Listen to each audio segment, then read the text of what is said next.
ke Mas Masud itu kalau nggak salah 3 atau 4 tahun di atasnya Mas Lukman. Nanti masuk Mas Lukman itu angkatannya Givari, kakak angkatan lagi ada uh, Mas Abian, terus Mas Jumair, itu banyak mereka selain berkumpul, mereka buat halakoh. Halakoh itu biasanya mereka isi dengan kadang-kadang ya, yang saya dengar cerita dari beberapa alumni itu, mereka melakukan tasmi, mereka juga melakukan halakoh seperti itu. Kadang-kadang ada guru kafila datang, mereka undang dan mereka mendengarkan tausiah. Jadi ikatan emosinya masih ada seperti itu ya, dan juga ikatan untuk saling menguatkan giroh untuk belajar diniyah itu ada. Dan juga bisa juga kita kuliah memang untuk mengejar bekal-bekal ilmu terapan. Ilmu terapan di sini berarti bisa jadi adalah mata pelama, jurusan-jurusan yang ada di perguruan tinggi umum. Nah, saat ini yang muncul dan berkembang itu adalah khususnya di kami, dan tapi saya yakin itu sama semuanya di fakultas lain, itu adalah objective based education, jadi OB ya.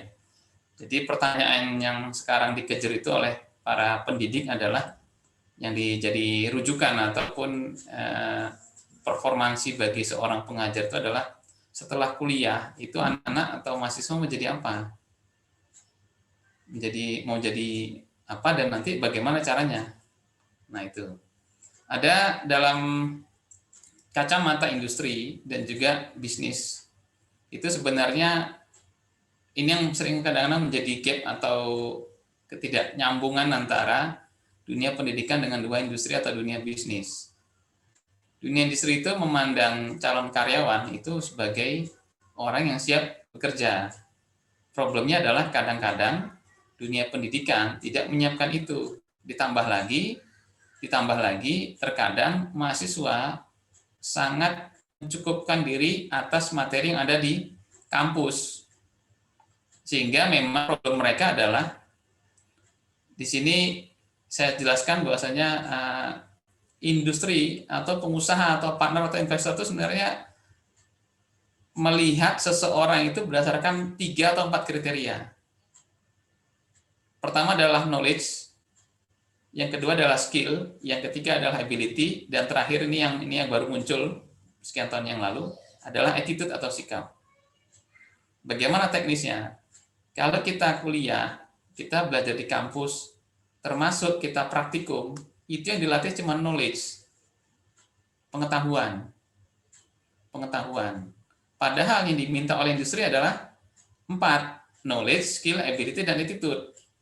Maka kalau kita rata-ratakan nilainya baru 25, nggak lulus. Kan nilai kita kalau 25 nggak lulus ya. Knowledge. Padahal sebenarnya diinginkan oleh industri adalah 4 komponen. Kalau kita hanya mencukupkan diri dari apa yang diberikan oleh kampus, maka yakinlah kita hanya baru bisa mengisi 1 dari 4 hal yang dituntut oleh industri. Jadi problem itu. Nah, yang kedua, bagaimana kalau kita ingin menambah knowledge tadi ditambah dengan experience? Experience bagaimana? Itu berarti adalah pengalaman, praktek, atau aplikasi dari knowledge yang ada. Teorinya adalah knowledge yang ditambahi, dilengkapi, disertai dengan experience atau praktek, itu nanti akan membentuk skill.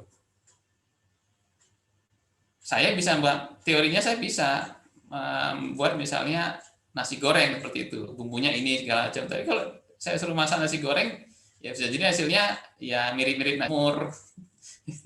Kadang-kadang nasi sangrai gitu-gitu ya nggak teratur. Karena kenapa?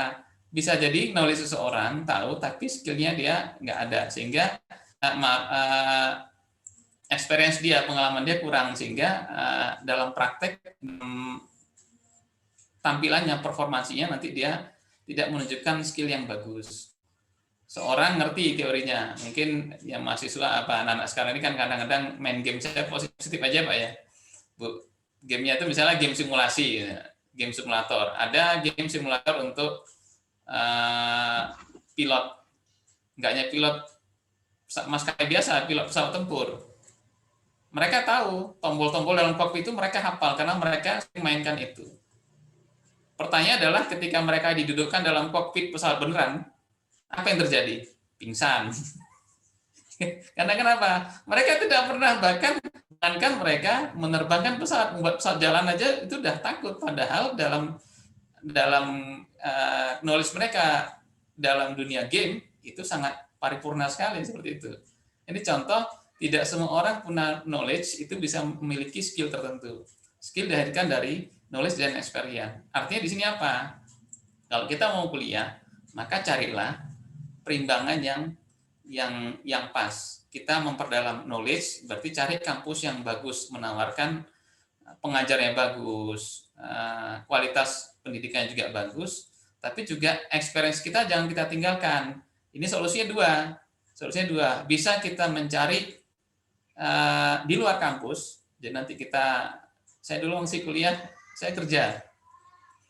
Karena saya sadar nilai saya rendah. Jadi untuk mengimbangi kehancuran nilai saya, ya saya cari experience dan praktek sehingga muncul skill. Nilai rendah tapi skill ada, itu kan jadi agak tidak jatuh banget gitu ya. Nah itu misal seperti itu. Atau yang kedua adalah biasanya kita di kampus bisa terlibat dengan kegiatan-kegiatan dosen yang sifatnya adalah memang itu praktikal. Contoh ya misalnya ikut proyek dosen dan harus dipaksa untuk kadang-kadang kalau gue nanya dulu waktu saya kuliah, kalau ikut proyek dosen itu namanya proyek proteng namanya, proyek thank you.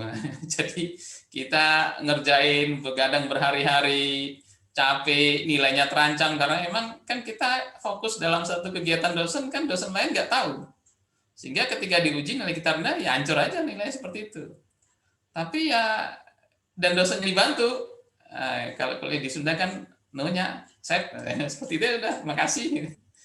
Tapi ternyata ketika sudah selesai kita keluar dari kampus itu kita baru merasakan kesempatan yang diberikan sang dosen tadi, meskipun jangan ucapkan thank you dan kenal jasa kalau khair gitu ya. Thank you saja seperti itu ternyata bisa men-trigger experience kita atas aplikasi sebuah teori atau problem solving. Itu yang mahasiswa nggak sadar waktu dia ikut dosen. Itu ya gak enak aja lah ingatannya, tapi setelah dia nanti masuk ke dunia industri atau dunia bisnis itu akan dirasakan sekali sesuatu yang sangat besar sebenarnya anugerahnya, diberikan oleh dosen kesempatan untuk bisa mendapatkan kesempatan untuk praktek. Karena kenapa? Knowledge ditambah experience atau practical tadi akan membentuk skill. Nah, skill ini nanti yang akan menambah ability. Ability adalah kemampuan seorang untuk mengerjakan sesuatu. Ketika skillnya bertambah, maka ability-nya bertambah. Atau minimal ability-nya meningkat. Bisa sifatnya melebar, bisa sifatnya kualitasnya bertambah. Saya bisa megang spatula, saya bisa megang wajan, saya bisa ngeranjang bumbu. Tapi bagaimana seni untuk memasak sehingga seperti chef atau ya chefnya Chinese food, ya bisa menerbangkan nasi dan bumbunya ke atas, nggak tumpah semuanya gitu.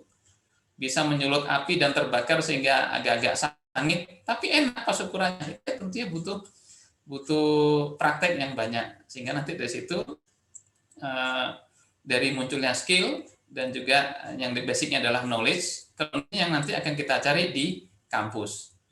Experience dan praktek kadang-kadang sulit cari di kampus, maka nanti bagi teman-teman mahasiswa yang calon mahasiswa nih ya, santri-santri Kapila yang memang pingin yang sifatnya adalah mata di perguruan tinggi umum, maka experience dan praktek ini jadi penting. Diniyah juga sama sebenarnya.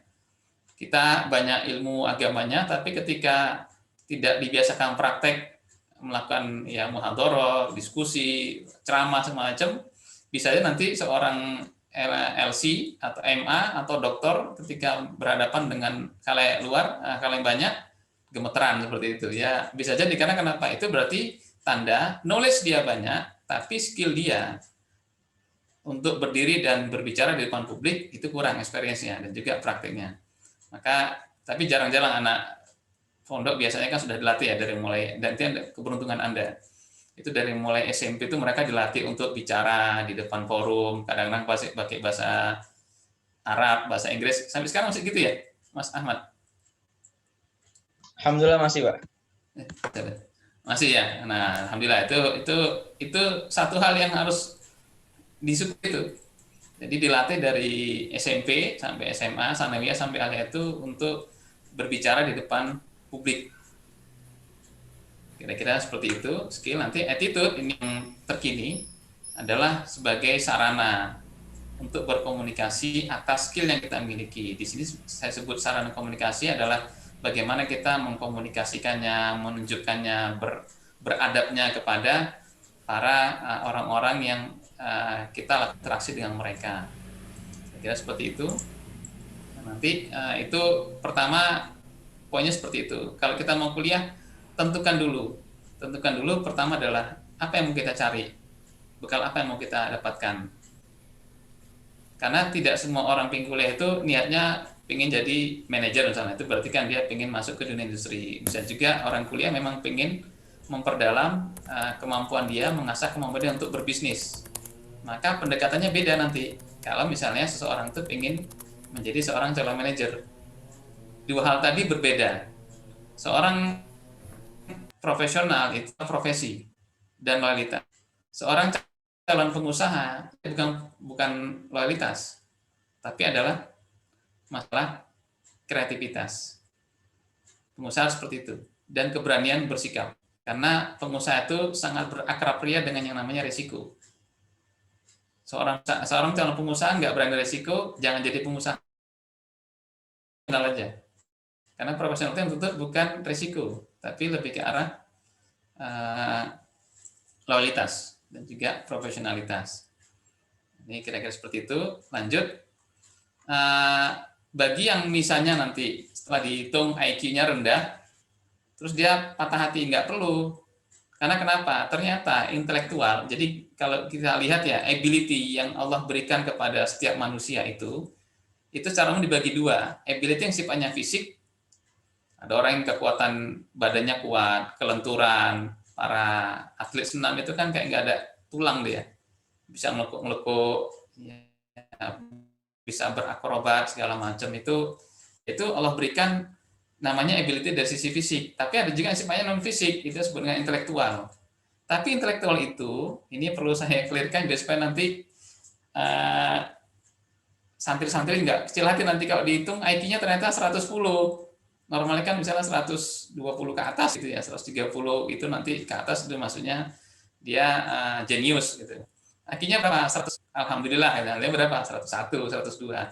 Jangan kecil hati. Karena kenapa? IQ itu sebenarnya punya 7 jenis. Yang sering dihitung dan kita pahami orang itu cerdas itu adalah kecerdasan numerik. Jadi pemenang Olimpiade Sains, Matematika, Fisika, ada kan? Sekarang masih sering Mas dilakukan lomba? Kalau Olimpiade akhir-akhir ini sering ikut, cuman ya belum qadarullah ya, belum. Qadarullah belum. Ya, tapi para pesertanya kan butuh seleksi kan ya, dari mulai nanti kan pengkaderannya dari OSN ya, OSN level kota, provinsi, naik ke nasional. Mereka itu cerdas atau intelektualnya tinggi di kecerdasan numerik. Kalau yang nggak ikut apa berarti nggak cerdas? Nggak gitu. Allah tuh kalau saya meyakini gini Mas, dan saya pikir keyakinan harus kita sepakati bareng-bareng ya. Allah tuh pasti meletakkan kelebihan seseorang itu pasti ada tiap orang itu. Selalu ada tiap orang. Tapi masalahnya orang tersebut kan harus berupaya untuk mencari di mana kelebihan atau keutamaan yang Allah berikan kepada seorang tersebut. Termasuk Allah berikan kelebihan bagi seorang yang sabar. Jadi kelebihan di kesabarannya. Sehingga dengan keterbatasan dia sabar, pahalanya tinggi juga. Ya kan Mas? Seperti itu kan ya? Oke, untuk intelektual itu ada 7 sumbu ternyata, atau 7 jenis. Dan 7-7-nya ini bisa melekat ketujuhnya kepada seorang. Bisa juga orang tuh hanya punya 1 tapi lemah di 6-nya, atau kuat di 2 lemah di 5-nya. Ini harus kita pahami sehingga nanti kita tidak salah memilih dan tidak salah menyikapi atas ujian-ujian psikotes atau TPA nanti yang kita lakukan. Pertama adalah kecerdasan numerik. Kita sering nyebut namanya analytical ability. Kemampuan analitis. Jago matematika, fisika, pokoknya nggak enak lah. Kimia, itu nanti dia kecerdasan numerik. Yang kedua adalah pemahaman verbal. Mungkin kita pernah menemukan orang, pinter sih enggak. Tapi kalau dikasih instruksi, cepat paham. Ada orang seperti itu. Nah, ini berarti orang tersebut pemahaman verbalnya bagus. Orang salah ngerti, dia paham. Atas instruksi yang diberikan. Misalnya, Ustadz menyampaikan seperti itu. Kita mesti bingung instruksinya, tapi dia sudah paham tentang instruksi tersebut. Itu namanya kecerdasan pemahaman verbal. Untuk apa ini? Ini biasanya digunakan bagi seorang, kalau di negara ini, juru bicara. Juru bicara kalau nggak paham tentang apa yang dibicarakan, yang mau diwakili, yang dijuruin, nggak nyambung kan repot. Ini contoh misalnya, ini contoh. Juru bicara presiden, maka dia harus bisa memahami kata-kata dan maksud dari presiden yang diwakili sebagai juru bicara. Berapa hari yang lalu kan baru meninggal lulusan ITB, Wimar Witular, Dr. Wimar Witular. Itu juru bicaranya Gus Dur, almarhum Gus Dur. Nah itu dia harus bisa memahami dengan gaya guyonya Gus Dur, dia harus bisa menangkap mana inti, mana yang ini seluruhannya dia. Itu pemahaman verbal. Itu juga butuh kecerdasan. Jadi bukan berarti orang yang memahami instruksi itu, cepat memahami instruksi itu, berarti nggak pinter. Dia pinter, tapi untuk segmen yang kedua. Yang berikutnya adalah kecepatan perseptual. Kecepatan perseptual itu seperti misalnya mirip yang tadi ya, menerima instruksi, perintah, atau juga misalnya ini kalau dalam dunia intelijen ini penting. Jadi melihat satu objek dalam sekelebatan mata. Jadi melihat langsung dia bisa menggambarkan. Itu kalau dulu ada apa namanya? Yang satu itu ada gamenya dulu, game latihan kecepatan mengingat. Jadi ada berapa objek, mana yang teroris misalnya seperti itu gamenya, mana yang teman, Sandra dibebaskan, itu kecepatan perseptual. Kalau untuk ya bapak-bapak dari kepolisian, khususnya nanti di Intel, biasanya mereka melatih ini. Mana ada orang ngintelin dipelototin gitu. Lagi apa yang ngintelin orang? Nggak mungkin. Dia harus melihat objek yang menjadi target perhatian dia itu dalam sekelebatan mata, sekedip penglihatan, sehingga dia tidak sadar kalau dia sedang diperhatikan. Itu kecepatan perseptual. Butuh nggak? Butuh. Karena beberapa profesi memang membutuhkan ini lebih dominan daripada yang lain. Berikut lagi lah inductive reasoning dan deductive reasoning. Jadi kalau MIPA, fakultas MIPA atau fakultas teknik itu rata-rata menggunakan inductive reasoning. Jadi kebijakan atau data-data yang sifatnya spesifik itu nanti akan bisa ditarik sebuah kesimpulan tertentu. Jadi kalau kita praktikum itu mirip praktikum lah, ada hipotesa, pengolahan data, nanti akhirnya disimpulkan sebuah kesimpulan.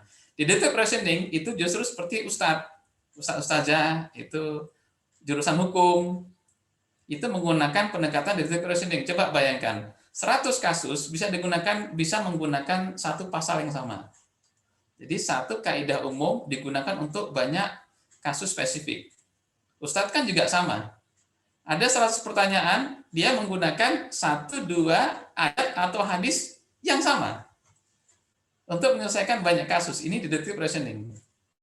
Kemampuan orang untuk menggunakan kaidah-kaidah umum untuk kasus-kasus khusus. Yang lagi ada spasial visualisasi, desainer misalnya. Desainer itu jadi kalau di sini ada bapak-bapak dari kontraktor pembangunan gitu ya, rumah, gambar orang, kita baru cerita, besok udah keluar gambar yang seakan-akan betul-betul mirip apa yang kita inginkan. Itu kan berarti dia imajinasi dia terhadap mengimplementasikan, menggambarkan keinginan seorang dalam bentuk verbal cerita, itu dalam bentuk satu objek benda yang diinginkan itu jadi keluar. Saya pengen rumah, misalnya ada kebunnya, ada kolamnya, ada ini, nanti ada pancurannya, kayak gini, ruangannya seperti ini. Yang cerita itu belum tentu punya gambaran. Ketika digambar seorang desainer, lah ini yang saya maksud. Itu juga sama, itu intelektual. Dalam spasial visualisasi namanya. Mengejawantahkan satu imajinasi orang dan seakan-akan bisa dibuat oleh seorang yang memiliki kemampuan intelektual spasial visualisasi, seakan-akan terlihat oleh dia gambar 3 dimensinya. Itu spasial visualisasi. Desainer baju misalnya, saya mau buat baju gaun pengantin gini, ceritanya warnanya, temanya adalah warna pink misalnya, atau warna biru. Nuansanya adalah nuansa atau nuansanya adalah gambar bendera Palestina, seperti itu. Jadi warnanya harus ada 3, nanti modelnya seperti dekorasinya. Seorang desainer dengan mudah membuat sketch ruangan, sketch tema, sketch pakaian. Loh, kok ini pas ya saya dengan keinginan saya? Orang yang bisa merancang itu pada dasarnya dia intelektualnya tinggi dalam topik apa? Spasial visualisasi. Itu matematika belum tentu tinggi, bisa jadi matematika rendah itu 60, ngulang, remedi seperti itu. Nah, yang terakhir adalah ini yang mudah-mudahan sebagian besar santri kita sudah punya bekal ini, itu kapasitas mengingat. Jadi menghafal Quran, hafiz Quran itu secara teori organisasi memang harus diakui mereka sebagai orang yang memiliki intelektual tinggi, minimal dari yang nomor 7, kapasitas kemampuan mengingat.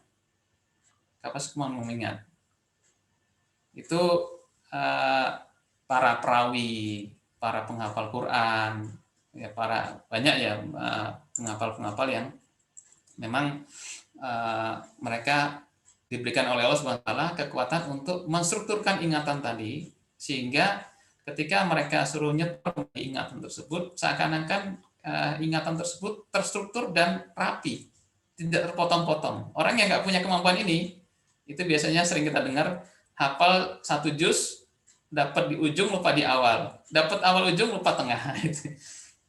Seperti itu bagaimana? Ya bisa jadi emang dia untuk kapasitas kemampuan mengingatnya itu emang rendah. Jadi nggak usah dipaksakan, karena emang tadi itu ya, tidak semua anugerah ketujuh hal tadi itu ada di setiap orang. Nah, pertanyaannya bagaimana?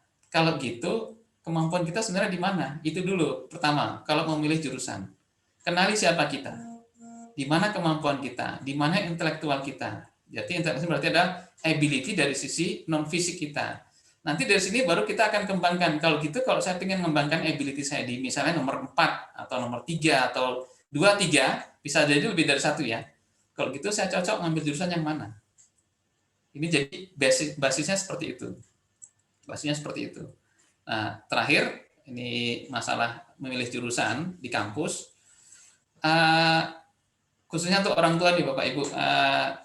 Hari ini Mas Menteri, panggilnya Mas Menteri ya karena masih muda, itu sudah menggelontorkan 1 menit lagi ini, menggelontorkan program Merdeka Belajar dan Merdeka Kampus. Jadi hari ini sudah mulai diuji coba sejak semester lalu itu, mahasiswa itu bisa kuliah lintas kampus. Bahkan tahun ini sudah mulai dirintis mahasiswa kuliah di industri. Kalau dari sisi pendidikan ya tidak salah. Jadi memang nanti mereka dilatih, mereka untuk mahasiswa ya dilatih untuk tidak hanya dapatkan knowledge tapi juga knowledge per experience tadi atau skill untuk mengejar skill tertentu. Nah, tapi ada beberapa hal yang menjadi catatan penting kita bagi orang tua dan juga bagi calon mahasiswa untuk milih kampus. Pertama, cek perizinannya. Jangan-jangan belum ada izinnya. Kenapa? Dampaknya kalau nggak ada izin, maka nanti ijazah kita nggak diakui. Problemnya di situ. Yang kedua, cek juga kualitas alumni. Gimana kualitas alumninya? Jangan-jangan alumninya ada kelemahan di banyak kasus segala macam seperti itu, ya itu jadi catatan khusus bagi kita. Karena kenapa? Nanti biasanya efek-efek negatif tersebut berpulang besar terkena di kita juga. Kira-kira seperti itu. Atau kalaupun misalnya kita tak ingin kuliah di situ, maka hati-hatilah dengan kelemahan yang terjadi pada kakak-kakak angkatan kita. Jangan sampai nanti kena ke kita. Seperti itu. Contoh misalnya kita dengarkan satu kampus ini, ini markasnya pemikiran liberal, ya harus hati-hati. Kalau kita ingin kuliah di situ, maka kita harus awas dengan bahaya yang tadi sudah masyhur kita dengar seperti itu. Jadi maksud saya yang poin 2 ini. Cek kualitasnya. Ada nggak problem? Kalau ada harus hati-hati dengan problem tersebut. Kalau memang kita ingin kuliah di situ.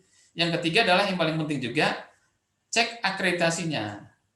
Kenapa akreditasi ini penting? Itu sebagai salah satu alat ukur yang sangat kuantitatif untuk melihat bagaimana kualitas satu perguruan tinggi dan kualitas satu jurusan tertentu. Ini saya gambarkan, akreditasi itu ada 2, akreditasi yang sifatnya nasional, nanti ada tulisannya istilahnya BAN PT, Badan Akreditasi Nasional Perguruan Tinggi, itu nanti ada skornya A, B, C. Kalau A, itu dia terbaik. Kalau B dan C itu masalah. Itu masalah. Karena kenapa? Nanti kalau adik-adik ini mau kerja di BUMN, misalnya seperti itu kalau dari perguruan tinggi yang akreditasinya B, itu akan sulit nanti. Ijazah yang dikeluarkan dari kampus yang perguruan tinggi yang memiliki akreditasi B, itu beberapa BUMN tidak menerima. Beberapa BUMN itu nggak menerima ijazah seperti itu. Tidak semua memang, tapi beberapa itu memasang portal gitu. Mereka hanya menerima dari kampus-kampus yang memiliki akreditasi minimal A dalam negeri. Atau yang kedua adalah mereka bahkan mensyaratkan akreditasi yang sifatnya internasional. Ini saya gambarkan di sini, nanti saya kirim aja ke WA ya. Ada yang sifatnya umum, ASIC, Asian University Network Quality Assurance, ada ASIC, untuk Fakultas Engineering, ada ABET, Accreditation Board for Engineering and Technology, ini basisnya di Amerika, ada IAB, IAB ini khusus untuk Fakultas Engineering, dan kalau di UNS Fakultas Tekniknya ada rata-rata dapat ini IAB ya. Ada JABI, Japanese Accreditation, jadi dia untuk afiliasi ke Jepang. Ada IMARS, ini untuk khusus untuk engineering, teknik kelautan, kita nyebutnya teknik kelautan. Itu ada akreditasinya juga. Untuk MIPA, ada Royal Science Chemistry untuk jurusan khusus MIPA kimia. Ada ASIN, ini untuk akreditasi dari Jerman untuk bidang ilmu rekayasa, berarti adalah ilmu teknik, matematika, sains, pertanian, dan biologi. Untuk ekonomi, manajemen itu ada BEST 21, Alliance for Business Education and Scholarship for Tomorrow, 21 Century Organization. Ini beberapa kampus di Indonesia sudah dapat ini. Ada CCA untuk accounting, CSB, dan macam-macam. Jadi intinya kalau kita masuk ke milih satu perguruan tinggi dan satu jurusan, pastikan izinnya pertama. Yang kedua, perhatikan karakter alumninya. Yang ketiga adalah lihat akreditasinya. Karena kenapa? Nanti kalau kita kampus tersebut, misalnya kita nih pengen belajar di tempat lain menggunakan jaringan kerjasama tertentu, maka biasanya perguruan tinggi yang akan melakukan pertukaran pelajar, seperti hari ini mahasiswa di jurusan kami mengajukan pertukaran ke beberapa negara Eropa. Jadi mereka nanti modelnya ya kan kuliah jarak jauh, mumpung murah itu. Jadi nanti mereka ingin sit in atau kuliah mengambil jurusan mata kuliah tertentu di beberapa kampus Eropa. Itu bisa terjadi karena kenapa? Misalnya dia sudah punya akreditasi yang sifatnya internasional, seperti ini di IAB atau nanti di ABET. Seperti itu, dia bisa mengambil, nanti dia tukeran dengan Kyoto University misalnya, itu bisa seperti itu di Jepang, atau nanti dari Delft University, itu bisa kalau dia sudah memiliki akreditasi yang sama. Jadi akreditasi itu seakan-akan level penentuan grade, dia boleh tukeran nanti dengan siapa. Nah, bagaimana kalau dia nggak punya ini yang dari internasional, ya berarti dia cuman bolehnya tukerannya di dalam negeri saja. Kira-kira seperti itu. Dari saya, sudah jam 10. Terima kasih. Assalamualaikum warahmatullahi wabarakatuh. Waalaikumsalam warahmatullahi wabarakatuh. Kami ucapkan terima kasih banyak kepada Bapak Roni Zakaria atas semua sharing-sharingnya tadi, informasinya juga, dan beberapa tips untuk memilih jurusan untuk perkuliahan. Nah, tadi ada beberapa hal yang saya notice sih gitu. Jadi untuk apa kita kuliah dan beberapa kandidat, maksudnya kualifikasi yang diharapkan setelah kuliah nanti gitu. Jadi ternyata nggak cuma dari industri gitu kan, ada juga dari kacamata bisnis dan yang lain-lain. Oke, mungkin untuk beberapa pertanyaan akan kita simpan di akhir sesi nanti setelah penjelasan dari sesi pemateri kita yang kedua, Bapak Abdul Rauf. Insya Allah beliau adalah dosen UIN di dosen UIN di jurusan syariah. Langsung saja tanpa berlama-lama lagi kita berikan waktu dan tempat kepada beliau. Kami persilahkan.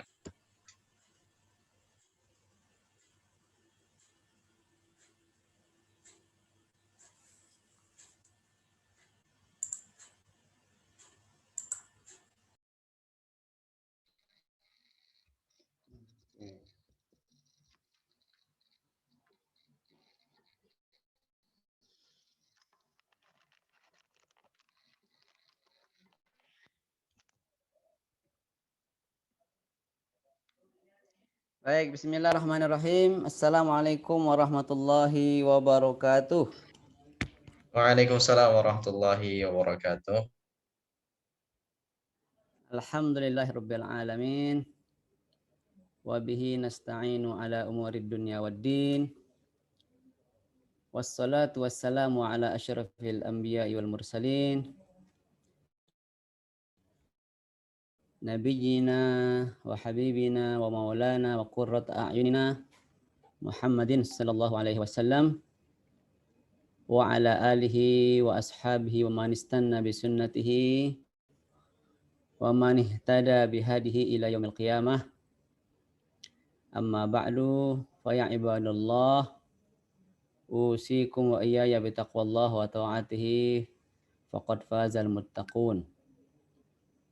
Faqad qala Allah subhanahu wa ta'ala fi kitabihil karim wa huwa asdaqul qailin hal yastawil ladzina ya'lamuna wal ladzina la ya'lamun. Wa qala sallallahu alaihi wasallam fi hadithihi asy-syarif talabul ilmi faridatun ala kulli muslimin. Wa qala sallallahu alaihi wasallam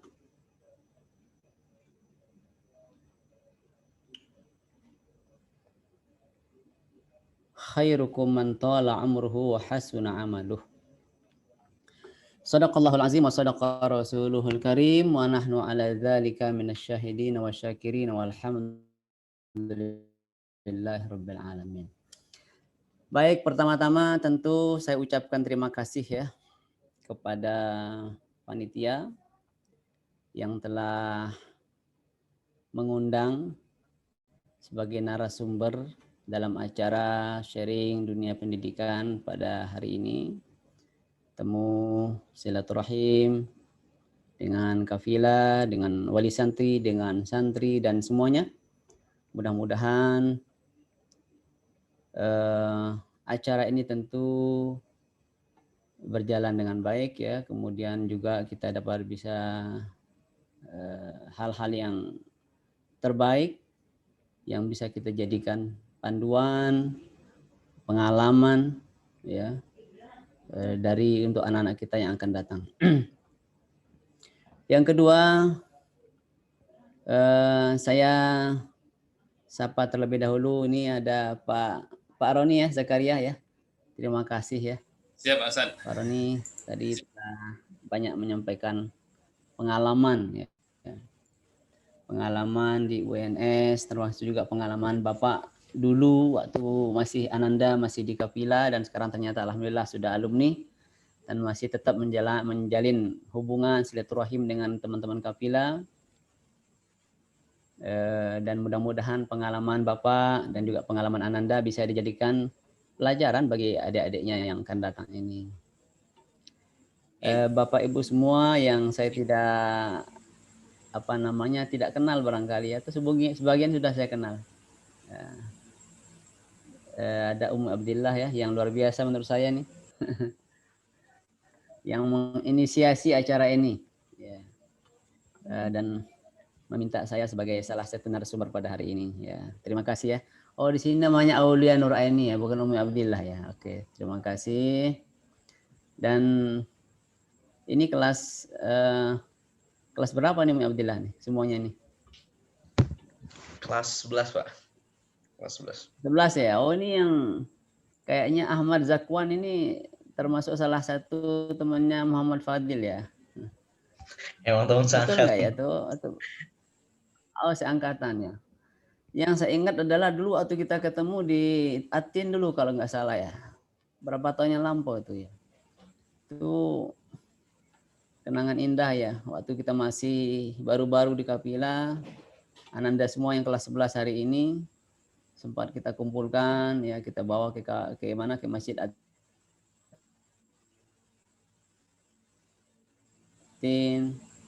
dan seterusnya gitu. Dan ternyata sekarang sudah kelas 11 ya, tahun depan sudah pada mulai kuliah nih. Masya Allah, luar biasa nih calon-calon pejuang Islam nih masa akan datang nih. Ya. Luar biasa. Iya, tahun 2000 cukup lama ya. Baik, pada kesempatan yang berbahagia ini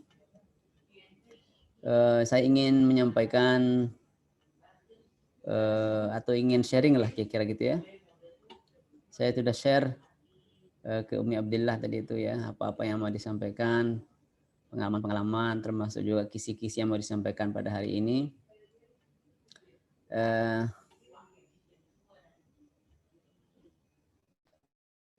Sebahagiannya sudah disampaikan tadi oleh Bapak Abu Lukman ya, Bapak Roni Zakaria, dan mungkin sebagian lain belum disampaikan. Saya mohon izin Bapak Ibu sekalian, sengaja bagi peci nih, ya kan? Ini sebagai perwakilan dosen agama ini, ya. Kalau kopiah kan kesannya kayak agama gitu ya. Padahal oke.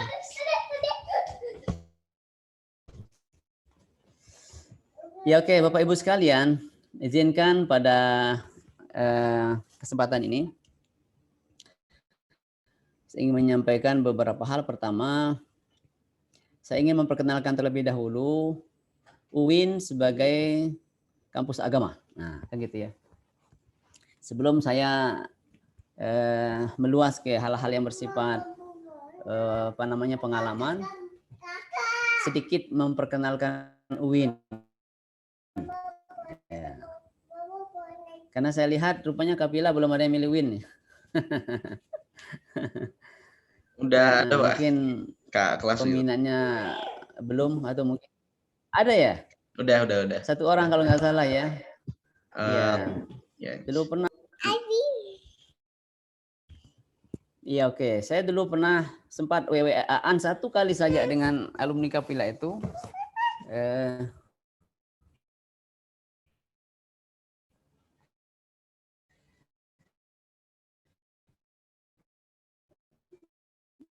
Masa kalau kalah dengan atas. Setelah itu tidak ketemu lagi. Bapak Ibu sekalian, UIN ini dulu sebelum jadi UIN namanya IAIN, Institut Agama Islam Negeri, kira-kira Akademi Dakwah Islam. Nah, setelah sekian lama dari Adia menuju IAIN, Institut Agama Islam Negeri, lalu sekitar tahun 2002 berubah menjadi UIN, Universitas Islam Negeri Jakarta. Kemudian diikuti oleh kampus-kampus IAIN yang lain, Malang, Surabaya, Lampung, Riau, dan lain itu semua, termasuk juga Mataram sudah menjadi UIN. Nah, artinya apa? UIN sebagai sebuah lembaga pendidikan agama dulu lebih dikesankan kepada mengajarkan materi-materi tentang keagamaan. Al-Mawad ad-Diniyah, kira-kira begitu. Ya, dulu ada fakultasnya terbatas ketika masih IAIN. Ya, fakultasnya terbatas. Ada dulu tuh hanya fakultas ilmu tarbiyah, ya. Kemudian fakultas usuluddin, fakultas syariah dan hukum ya. Itu ketika dia masih IAIN. Nah, kemudian setelah berubah menjadi UIN, muncul fakultas-fakultas baru. Ya. Fakultas-fakultas yang bersifat kauniyah. Nah, kira-kira gitu. Jadi kalau kita bidangkan ilmu keilmuan itu kan ada ilmu agama, ada ilmu umum ya, ada al-kauniyah gitu ya. Nah, ketika UN berubah, maka terjadi penambahan fakultas-fakultas yang sangat banyak. Setidaknya sekarang ada 12 fakultas. Ada fakultas penambahannya itu ya, ada psikologi, ada ekonomi dan bisnis, ada sains dan teknologi, ada fakultas kedokteran, ada fakultas ilmu kesehatan, ada fakultas ilmu sosial dan politik. Jadi ini adalah fakultas umum kira-kira begitu. Nah, dan ketika adanya ide pengubahan dari IAIN menjadi UIN itu pun sebenarnya pimpinan UIN tidak satu kata. Ya, terjadi perbedaan di antara mereka. Tetapi kemudian karena alasannya adalah kita hidup bukan lagi di zaman dahulu ya, kita harus mengikuti perkembangan yang ada. Maka ide untuk mendirikan fakultas-fakultas baru pun lahir. Bapak Ibu sekalian, jadi kalau kita bicara minat dari santri-santri kita, sebenarnya mohon izin Bapak Ibu sekalian, di UIN itu sudah mengcover 2 minat itu. Jadi kalau minatnya ke jurusan agama, di UIN itu ada jurusan-jurusan agama. Tadi yang saya sudah sebutkan itu. Kalau minatnya itu di fakultas UIN, ada fakultas yang bersifat kauniyah. Ya. Jadi kalau kita bicara minat ya, sudah mengcover semuanya sebenarnya. Nah karena itu bagi santri-santri kita yang akan melanjutkan studinya nanti, kalaupun minatnya misalnya ulum kauniyah, tinggal memilih jurusan yang diminati itu. Atau fakultas yang diminati itu. Pertama tentu fakultasnya ya. Fakultasnya, kemudian nanti lihat fakultas itu ada beberapa jurusan. Ya. Nah, mengapa kita milih fakultas dan jurusan yang sesuai? Karena begini Bapak Ibu sekalian, kami punya pengalaman ya, punya pengalaman di jurusan saya ya, di program studi hukum ekonomi syariah itu ada salah satu mahasiswa sebenarnya dia tidak minat mengambil jurusan itu.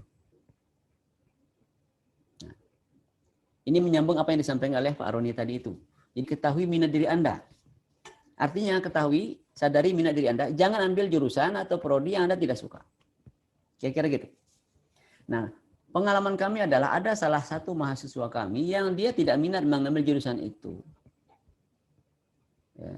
Tetapi karena dipaksa oleh keluarganya, karena memang mohon maaf Bapak Ibu sekalian, program studi kami ini termasuk salah satu program studi yang boleh dikatakan banyak peminatnya di samping program studi ilmu hukum ya. Banyak peminatnya, karena itu saudaranya itu kebetulan dia juga dosen di UIN juga ya. Minta agar mahasiswa yang bersangkutan mengambil jurusan itu. Tetapi pada saat yang sama dia tidak minat. Nah, akhirnya apa yang terjadi? Ya lulus begitu saja, lulus dalam artian lulus masuk UIN dan masuk di jurusan itu. Tapi dalam perjalanannya kemudian dia mengalami kesulitan, ya, atau problem dalam akademiknya, sehingga nilainya cukup nilainya kurang bagus lah kira begitu. Boleh dikatakan dia putus asa. Dia putus asa. Apa minatnya dia? Minat dia adalah game, orangnya game. Game online. Nah, kami panggil dia masuk ke ruang jurusan dan kami cari tahu tentang apa problem dia. Ternyata dia sampaikan itu tadi. Saya sebenarnya tidak ingin kuliah di sini. Saya tidak ingin kuliah di Fakultas Syariah dan Hukum dan di jurusan ini. Saya ingin tadinya mau jadi kuliahnya desain dan teknologi gitu ya. Sains dan teknologi. Oke, kalau begitu kamu sukanya apa? Kami tanya. Saya sukanya persoalan teknologi. Dia game dan lain-lain yang menyangkut tentang teknologi. Akhirnya kami cari jalan keluar. Bagaimana agar anak ini tidak keluar, tidak putus begitu saja. Nah, dan akhirnya kami temukan cara mendekatkan anak ini. Kami carikan dia judul skripsi yang berkaitan dengan teknologi. Nah, dan anak ini walaupun dia tidak minat tetap masuk kuliah. Ya, masuk kuliah, belajar fikih muamalah, belajar qawaid fikhiyah, belajar apalagi bahasa Arab, belajar fikih muamalah kontemporer dan lain-lain itu masuk. Satu yang dia kesulitan, bagaimana skripsi ditulis sementara minatnya adalah teknologi. Nah, akhirnya kami cari cara agar dia itu bisa tetap selesai. Kami tawarkan dia judul skripsinya berkaitan dengan teknologi. Hukum, ya kan ini kan prodinya adalah prodi hukum. Jadi skripsinya pun harus bernuansa hukum. Kan kira-kira gitu ya. Hukum ekonomi syariah. Tidak sekedar hukum tetapi juga bernuansa ekonomi syariahnya kan gitu. Nah, kita carikan judul skripsi yang relevan. Nah, ya, kita carikan judul skripsi yang relevan. Yang relevan adalah bagaimana hukum transaksi online. Nah, dia kan suka itu yang bersifatnya online mahasiswa nih. Nah, untungnya kira-kira gitu. Untungnya adalah mahasiswa ini suka hal-hal yang menyangkut tentang dunia online dan syariah masuk dalam dunia online. Transaksi online juga masuk. Nah, itu kita masukkan di sana. Yang persoalannya ketika tidak masuk dalam dunia online, dunia apa? Online misalnya. Dia misalnya sukanya pertambangan. Ya, tentu mungkin bisa dicari tapi agak sulit kita mencarinya. Nah, ini mengapa perlu kita mencari minat diri kita agar tidak mengalami kesulitan ketika melaksanakan perkuliahan. Gitu. Ya. Nah, dari sekarang adik-adik sekalian yang ingin mengambil jurusan-jurusan tertentu, yang pertama yang utama adalah ya, ketahui minat diri Anda. Dan minat diri Anda inilah yang sangat mendukung diri Anda nanti ketika melaksanakan perkuliahan. Nah, kalau saudara tidak menyukai jurusan yang Anda ambil, kelihatannya agak sulit sekali. Dan selesainya pun agak bisa lambat tuh kalaupun selesai. Nah, itu. Jadi pertama adalah ketahui minat diri Anda. Nah, ini saya langsung masuk ya. Terus yang kedua adalah tidak sekedar mengenal minat Anda, ya, tetapi juga mengenal bagaimana prospek. Ya, prospek dari jurusan yang Anda ambil.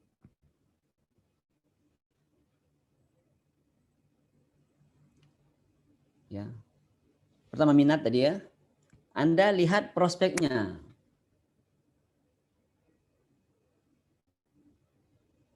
Sorry. Kalau di jurusan kami itu kan biasanya tertulis tuh apa namanya?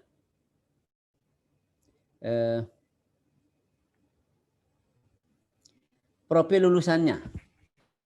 Kan tertulis tuh. Nah, di dalam website masing-masing fakultas, masing-masing prodi itu biasanya tertulis kira-kira profil lulusannya itu seperti apa. Ya. Ini masih link nih antara yang minatnya menjadi dosen. Nah,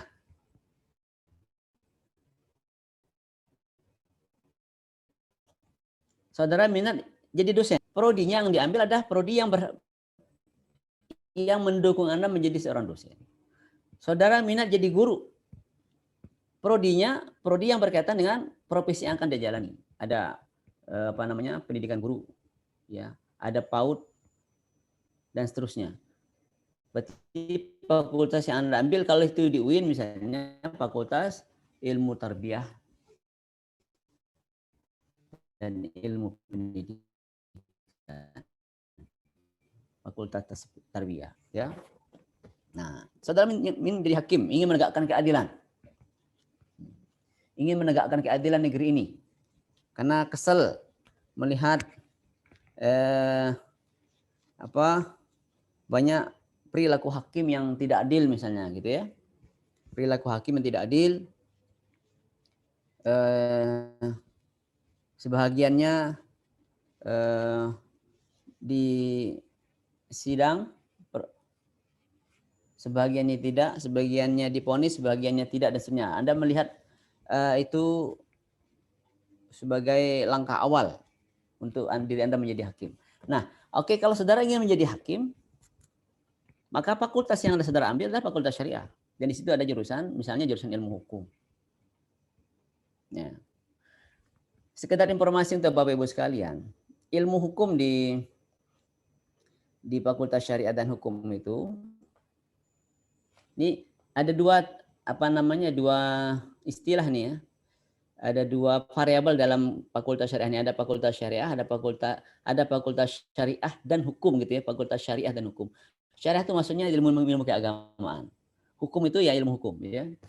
Nah, di prodi ilmu hukum di fakultas syariah dan hukum itu seringkali memenangkan debat hukum. Seringkali memenangkan debat hukum. Setiap kali misalnya Mahkamah Agung melaksanakan debat hukum antar universitas, itu prodi ilmu hukum di Fakultas Syariah dan Hukum mewakili UIN. UI juga ketika melaksanakan debat hukum, prodi ilmu hukum yang diutus untuk mengikuti lomba itu.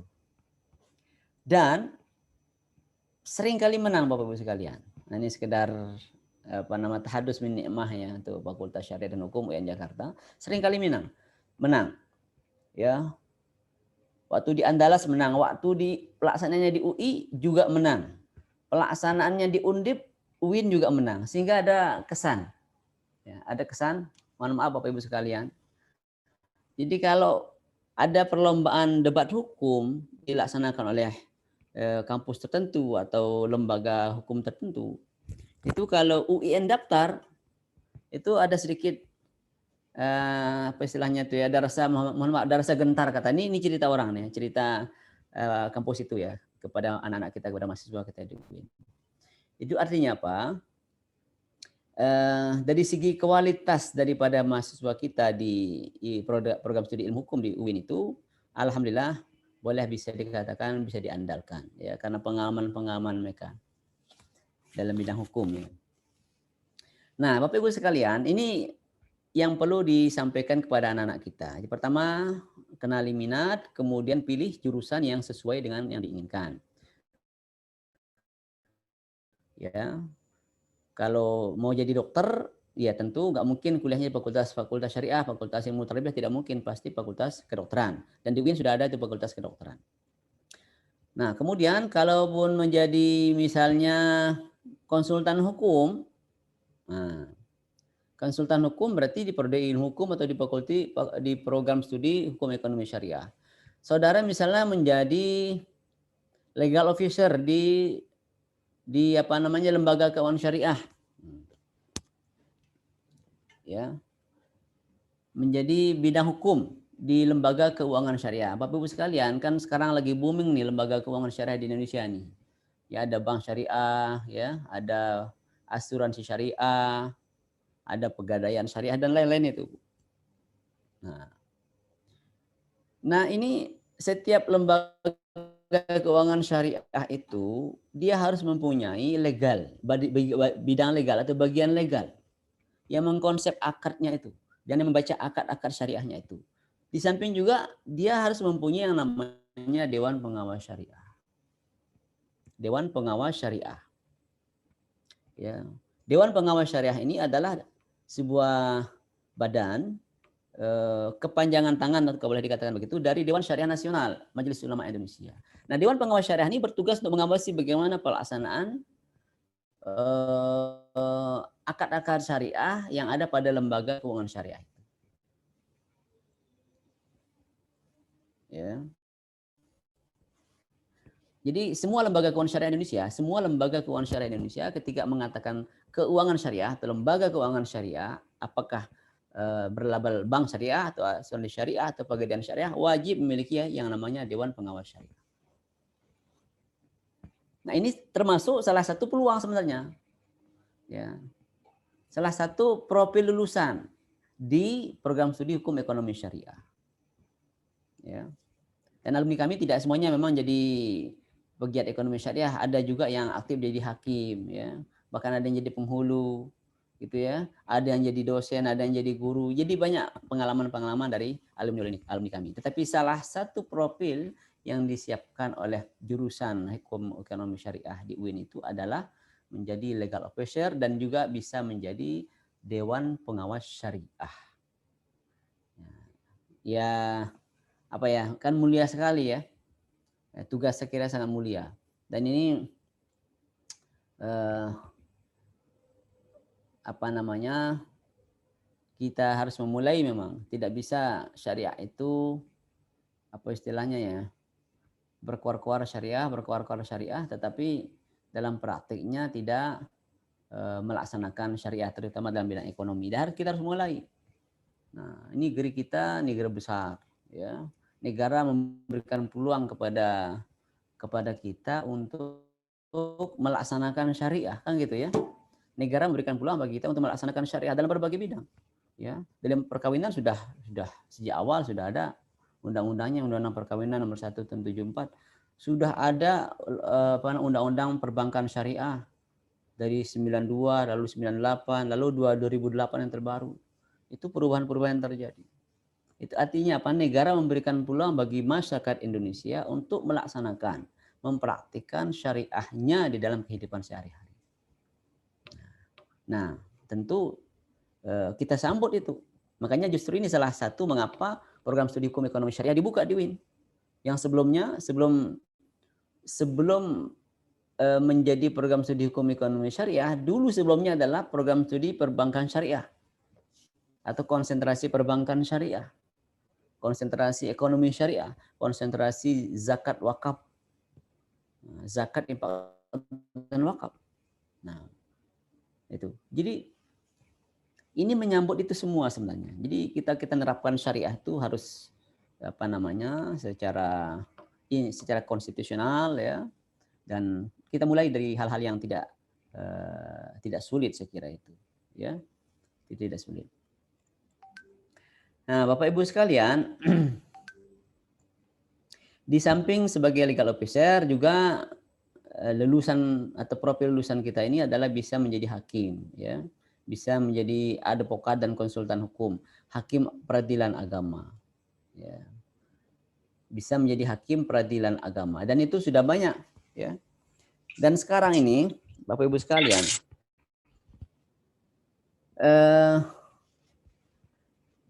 pembukaan pegawai untuk menjadi hakim peradilan agama itu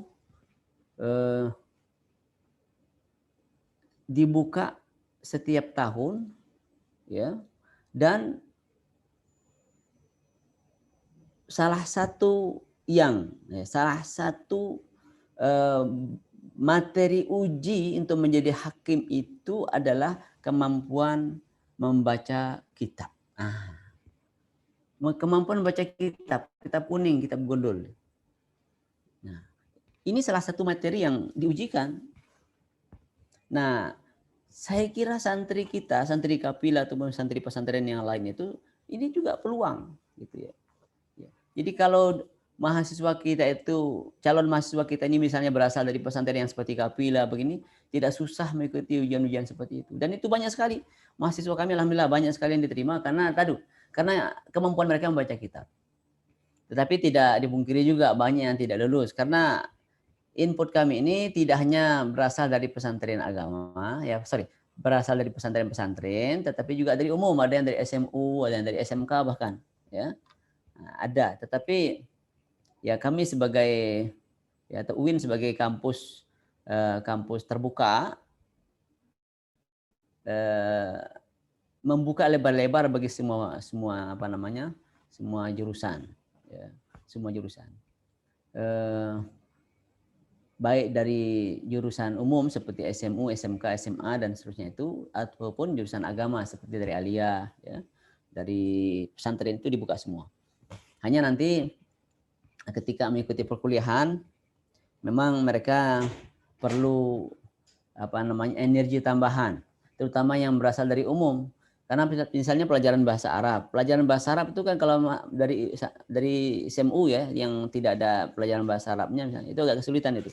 Makanya mereka ada waktu-waktu tambahan untuk belajar bahasa Arab. Termasuk juga qiraatul kutub. Di kami itu ada qiraatul kutub, ya.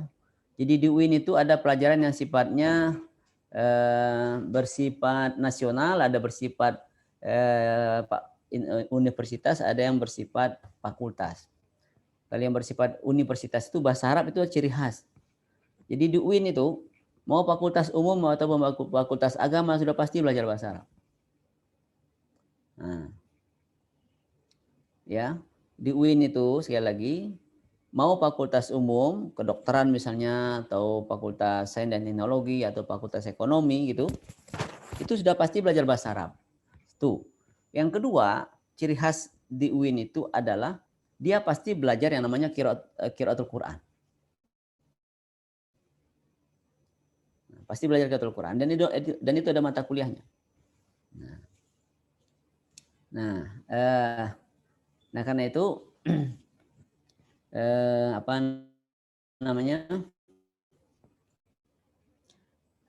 peluang bagi alumni kita itu sangat besar karena Kapila ini kan kita tidak perlu ragukan lagi ya kemampuan mereka untuk memahami kitab-kitab turos ya, kitab-kitab gundul. Nah, yang ingin kami sampaikan, yang penting juga adalah di samping kita mengenal diri, kemudian memilih jurusan atau fakultas yang sesuai dengan minat kita, perlu mengembangkan yang namanya life skill ya, keterampilan. Keterampilan ini penting. Ya, kenapa? Karena banyak orang sukses itu bukan diukur karena akademiknya. Ya. Bukan karena akademiknya, tapi karena keterampilannya. Ada mahasiswa kami, dia pintar sekali, ya, cum laude ya hasilnya, tetapi ternyata nilai akademiknya bukan tidak berfungsi, ternyata dia mengambil kerja lain di bidangnya. Karena memang dia terampil dalam bidang IT, pintar, pelatihan, gitu ya. Dia ikut event-event yang menyangkut tentang teknologi. Padahal dia jurusannya adalah ekonomi syariah, tapi dia kerja dalam bidang IT. Nah, terampil. Begini saudara-saudara sekalian, kadang-kadang apa yang kita rencanakan dalam kenyataannya banyak yang berbeda. Gitu. Ya. Ada jurusan yang lain, contohnya gini, ada jurusan perbandingan mazhab di UIN itu. Perbandingan mazhab. Nama jurusannya perbandingan mazhab. Sebagai seorang hakim, bukan kerja sebagai seorang penghulu, bukan kerja sebagai seorang juru dakwah, tidak. Dia kerja di mana? Kerja di lembaga keuangan syariah, di bank syariah. Padahal dia perbandingan mazhab. Dia ikut tes penerimaan sebagai pegawai bank syariah. dan lulus.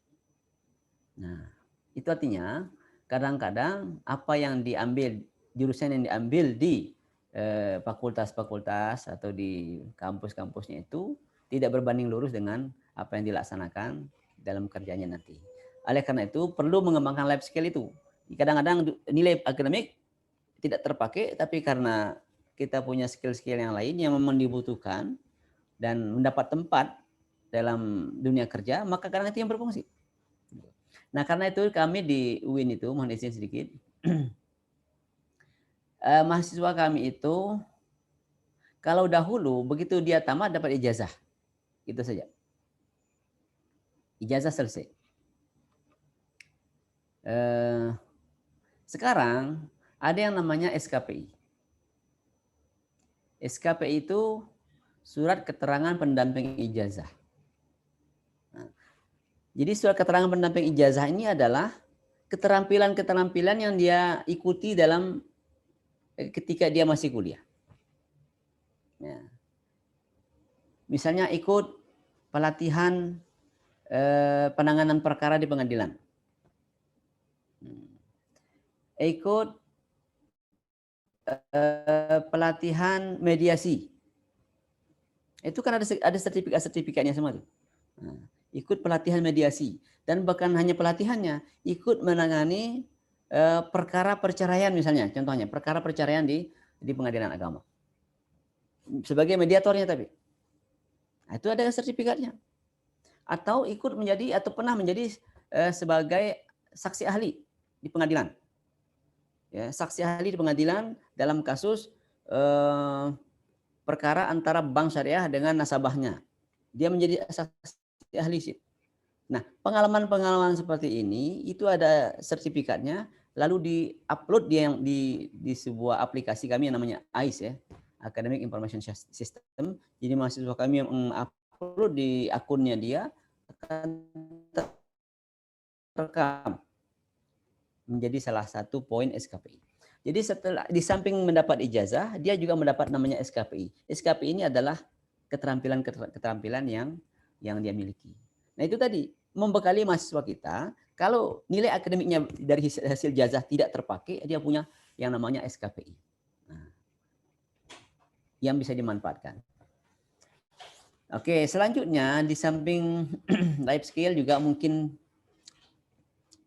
organisasi ekstra kampus. Saya kira di setiap kampus ada yang namanya organisasi ekstra ya. Ini saya kira penting ya bagi mahasiswa kita, bagi calon mahasiswa kita nanti ini, adik-adik kita ini. Saya kira perlu ikut itu. Ya. Kalau di Kapila kan sudah ada namanya apa? Apakah? OPKIS tuh, ya. Kalau di kampus nanti tuh banyak tuh organisasi-organisasi ekstranya itu banyak. Saya kira penting untuk dilakukan. Ya. Samping sebagai sarana pengembangan diri juga kita sebut sebagai sarana untuk membangun networking, jaringan. Nah. Dan berdasarkan hasil riset teman-teman ya, hasil riset teman-teman kami itu, ternyata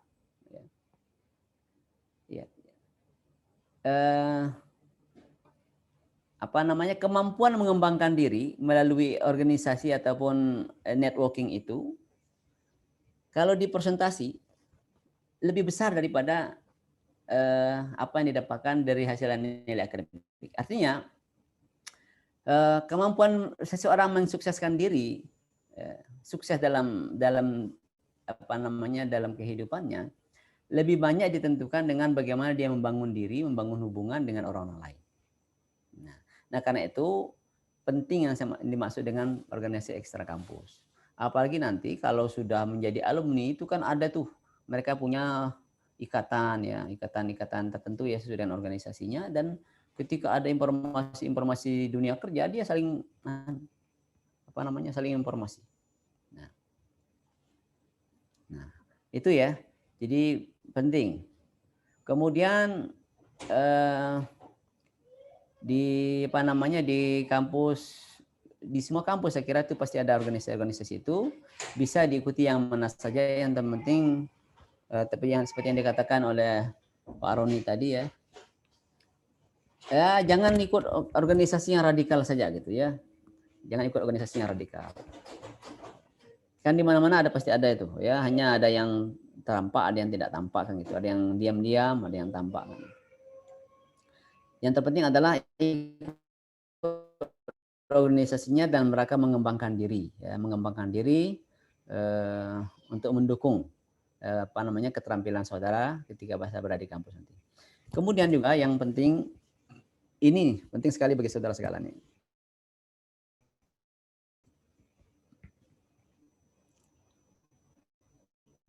Istiqomah. Nah, apa itu istiqomah? Komitmen diri. Ya. Komitmen diri untuk tetap melaksanakan agama. Maksudnya apa? Kalau di Kapila, mahasiswa atau anak-anak kita ini kan rajin tuh ibadahnya ya, rajin sholatnya, sholat malamnya, sholat duhanya, sholat berjamaahnya kan rajin sekali tuh. Itu bagi saya hal-hal yang biasa. Nah, itu biasa karena apa? Karena memang lingkungannya mendukung, aturannya juga mendukung. Makanya yang nggak sholat berjamaah dihukum itu karena mendukung. Nah ini ketika anak-anak kita ini masuk di dunia kampus itu kalau nggak istiqomah itu bisa berubah, ya bisa berubah, bisa goyah itu. Karena dia hidup bukan lagi di lingkungan yang mendukung mendukung pelaksanaan ajaran agama yang sebenarnya sesungguhnya ya. Sholat berjamaah kalau di kampus itu kan tidak ada lagi paksaan, tidak ada paksaan. Ya kadang tarikan teman itu sangat kuat. Ya, tarikan pergaulan sangat kuat. Ya, Nabi pernah mengatakan almaru ala dini khalili, ya. Almaru ala dini khalil dan riwayat Imam At-Tirmizi. Seseorang itu sangat terikat, sangat bergantung kepada agama, kepada tata cara kehidupan temannya. Jadi sangat kuat. Magnetnya sangat kuat. Sehingga kalau ketika dia tidak mampu istiqomah, dia bisa terseret dengan arus kehidupan baru itu. Nah, ini yang perlu juga kita ingatkan pada anak-anak kita nanti kalau mereka kuliah itu istiqomah apa yang pernah dilakukan di pesantren sebelumnya, minimal misalnya sholat berjamaah, tetaplah sholat berjamaah ketika azan dikumandangkan. Kami tidak menampik di kampus kami itu ya mungkin karena tadi seperti yang saya katakan tadi, kami terbuka mau dari pesantren mau bukan dari pesantren tetap diterima. Ya kami tidak menampik ketika ada azan dikumandangkan, ya ada juga yang masih tidak sekedar duduk dulu, tapi ada yang bermain-main main piano, main apa gitu. Itu memang sangat kita sayangkan sekali. Ya. Tetapi bagi mereka yang istiqomah, ya banyak dan itu sangat banyak di antara mereka yang istiqomah mampu melawan keadaan seperti itu. Ketika ada azan dikumandangkan dia tetap ke masjid, bahkan mereka selesai sholat berjamaah di masjid itu, di masjid kampus, ada yang adakan halaqah dan seterusnya. Nah itu. Jadi intinya adalah bahwa kalau saudara baik di pesantren itu hal biasa, kira-kira gitu ya. Kalau saudara rajin berjamaah di pesantren itu hal biasa. Tapi kalau saudara rajin berjamaah di kampus itu hal yang luar biasa. Istiqomah di pesantren hal biasa, ya. Karena mungkin Anda istiqomahnya karena bisa jadi karena aturan dan seterusnya. Tapi kalau istiqomah di kampus hal yang luar biasa karena tidak ada aturan, yang ada hanya adalah kesadaran diri, ketakwaan kepada Allah Subhanahu wa taala dan seterusnya, ya. Tuh. Kemudian yang terakhir ya, barangkali nanti kita sharing. Tentu semua orang kan pasti butuh yang namanya beasiswa. Dan semua kampus pasti menyediakan itu, ya. Karena di kami itu ada beasiswa akademik, ada yang beasiswa non akademik. Ya, di samping juga beasiswa lainnya.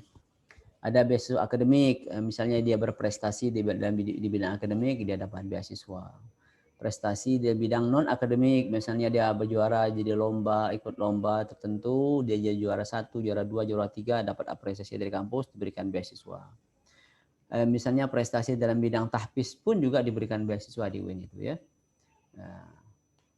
Prestasi di bidang tahfiz, dia hafal 5 juz, 10 juz, apalagi 30 juz dapat apalagi di UIN itu ada namanya beasiswa tahfiz. Beasiswa banyak. Mahasiswa kami, maaf, ada yang kadang-kadang dapat beasiswa dari 3 jalur itu. Karena maksudnya 3 jalur itu tiga sumber, ya. Karena masing-masing sumber tidak mengikat. Artinya gini, ketika ada lembaga beasiswa itu mempersyaratkan tidak boleh menerima beasiswa dari sumber lainnya begitu. Ada juga yang tidak. Nah, ada di antara mahasiswa kami yang dapat 3 sumber. Itu yang saya bilang aktif. Jadi aktif mencari informasi peluang beasiswa.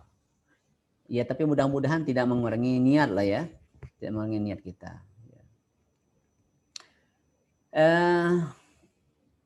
Saya kira itu yang bisa disampaikan. Nanti mungkin kita perkaya lewat diskusi ya. Kalau memang ada yang mau disampaikan, disampaikan. Kalau ada yang mau ditanyakan, ditanyakan. Kalau ada yang mau disampaikan ditanyakan terkait dengan perkuliahan di UIN, silahkan ya. Di kampus kami silahkan, juga mungkin di fakultas saya silahkan, dan lain kami persilakan. Saya kira itu Bapak Saudara Moderator, apa yang bisa kami sampaikan. Akhirnya berjalan. Jazakallah khairan katsira kepada Bapak Abdul Rauf atas segala informasi yang telah di-sharing tadi dari sahabat kita, dari bagi-bagi informasi. Saat ini kita berlanjut ke sesi tanya jawab. Untuk teknis tanya jawabnya, jadi silakan gunakan fitur raise hand. Kalau yang menggunakan PC atau laptop, ada bagian reactions di bawah. Kalau yang menggunakan HP, ada titik 3, silakan pencet ada raise hand gitu. Jadi kalau ada yang mau tanya, silakan raise hand, nanti kami berikan waktu dan kesempatannya langsung.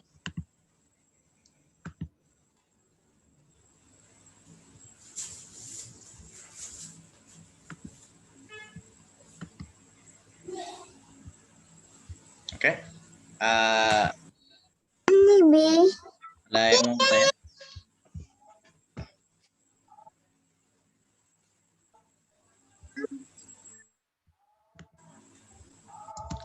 Oke, mungkin kalau misalkan belum ada yang mau tanya, Ana izin bertanya dulu nih ke Pak Roni Zakaria. Jadi, ntar, yes, mungkin selain ya Pak ya. Nah, jadi pertanyaan saya, kan tadi Bapak bilang nih, setiap orang tuh punya ada 7 kriteria kecerdasan gitu kan ya Pak. Terus tiap orang bisa memiliki 1 atau lebih, dan sisanya bukan kelebihan beliau gitu. Nah, sebenarnya potensi dari 7 itu tuh bisa maksudnya bisa kita engage gitu, kita perbaiki gitu. Misal saya jagonya di numerik, tapi saya tuh pengen jago di bagian kayak mengolah informasi gitu. Kira-kira bisa nggak sih sebenarnya gitu buat nanti kita kembangin di situ gitu? Sangat bisa. Jadi memang pertama, untuk mengetahui itu, apa sih sebenarnya intelektual kita? Kalau istilah syar'inya, husnuzon dulu dengan Allah. Jadi jangan, aku ini nggak bisa, itu emang nggak bisa, jadi ini kan doa. Jadi harus husnuzon dulu. Allah pasti berikan sesuatu yang lebih di saya. Tapi kelebihan itu adalah sesuatu yang harus kita upayakan, kita ketahui. Jadi yang kita disuruh usaha itu adalah usaha menemukannya. Usaha menemukannya. Bagaimana cara menemukannya? Exercise, latihan. Coba ikutin tes ini. Oh, nggak bisa.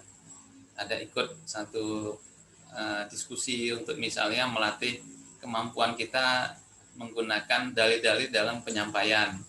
Bisa juga. Cari lagi. Sebenarnya di Kafilah saya lihat banyak loh itu, Mas Ahmad. Sarana untuk bisa melatih, kita berlatih mengetahui di mana intelektual itu sangat banyak sekali. Alhamdulillah, itu saya lihat itu satu kelebihannya di Kafilah ini. kita disuruh latihan untuk berbicara depan forum, menggunakan satu dalil dua dalil tertentu. Masih seperti itu kan ya? Kalau nggak salah dulu tuh ba'da subuh ya, atau ba'da isya itu kan nanti kita suruh menyampaikan apakah rencana, program, kultum sedikit itu. Itu sebenarnya kita sedang latih untuk menggunakan intelektualitas kita dari sisi deductive reasoning.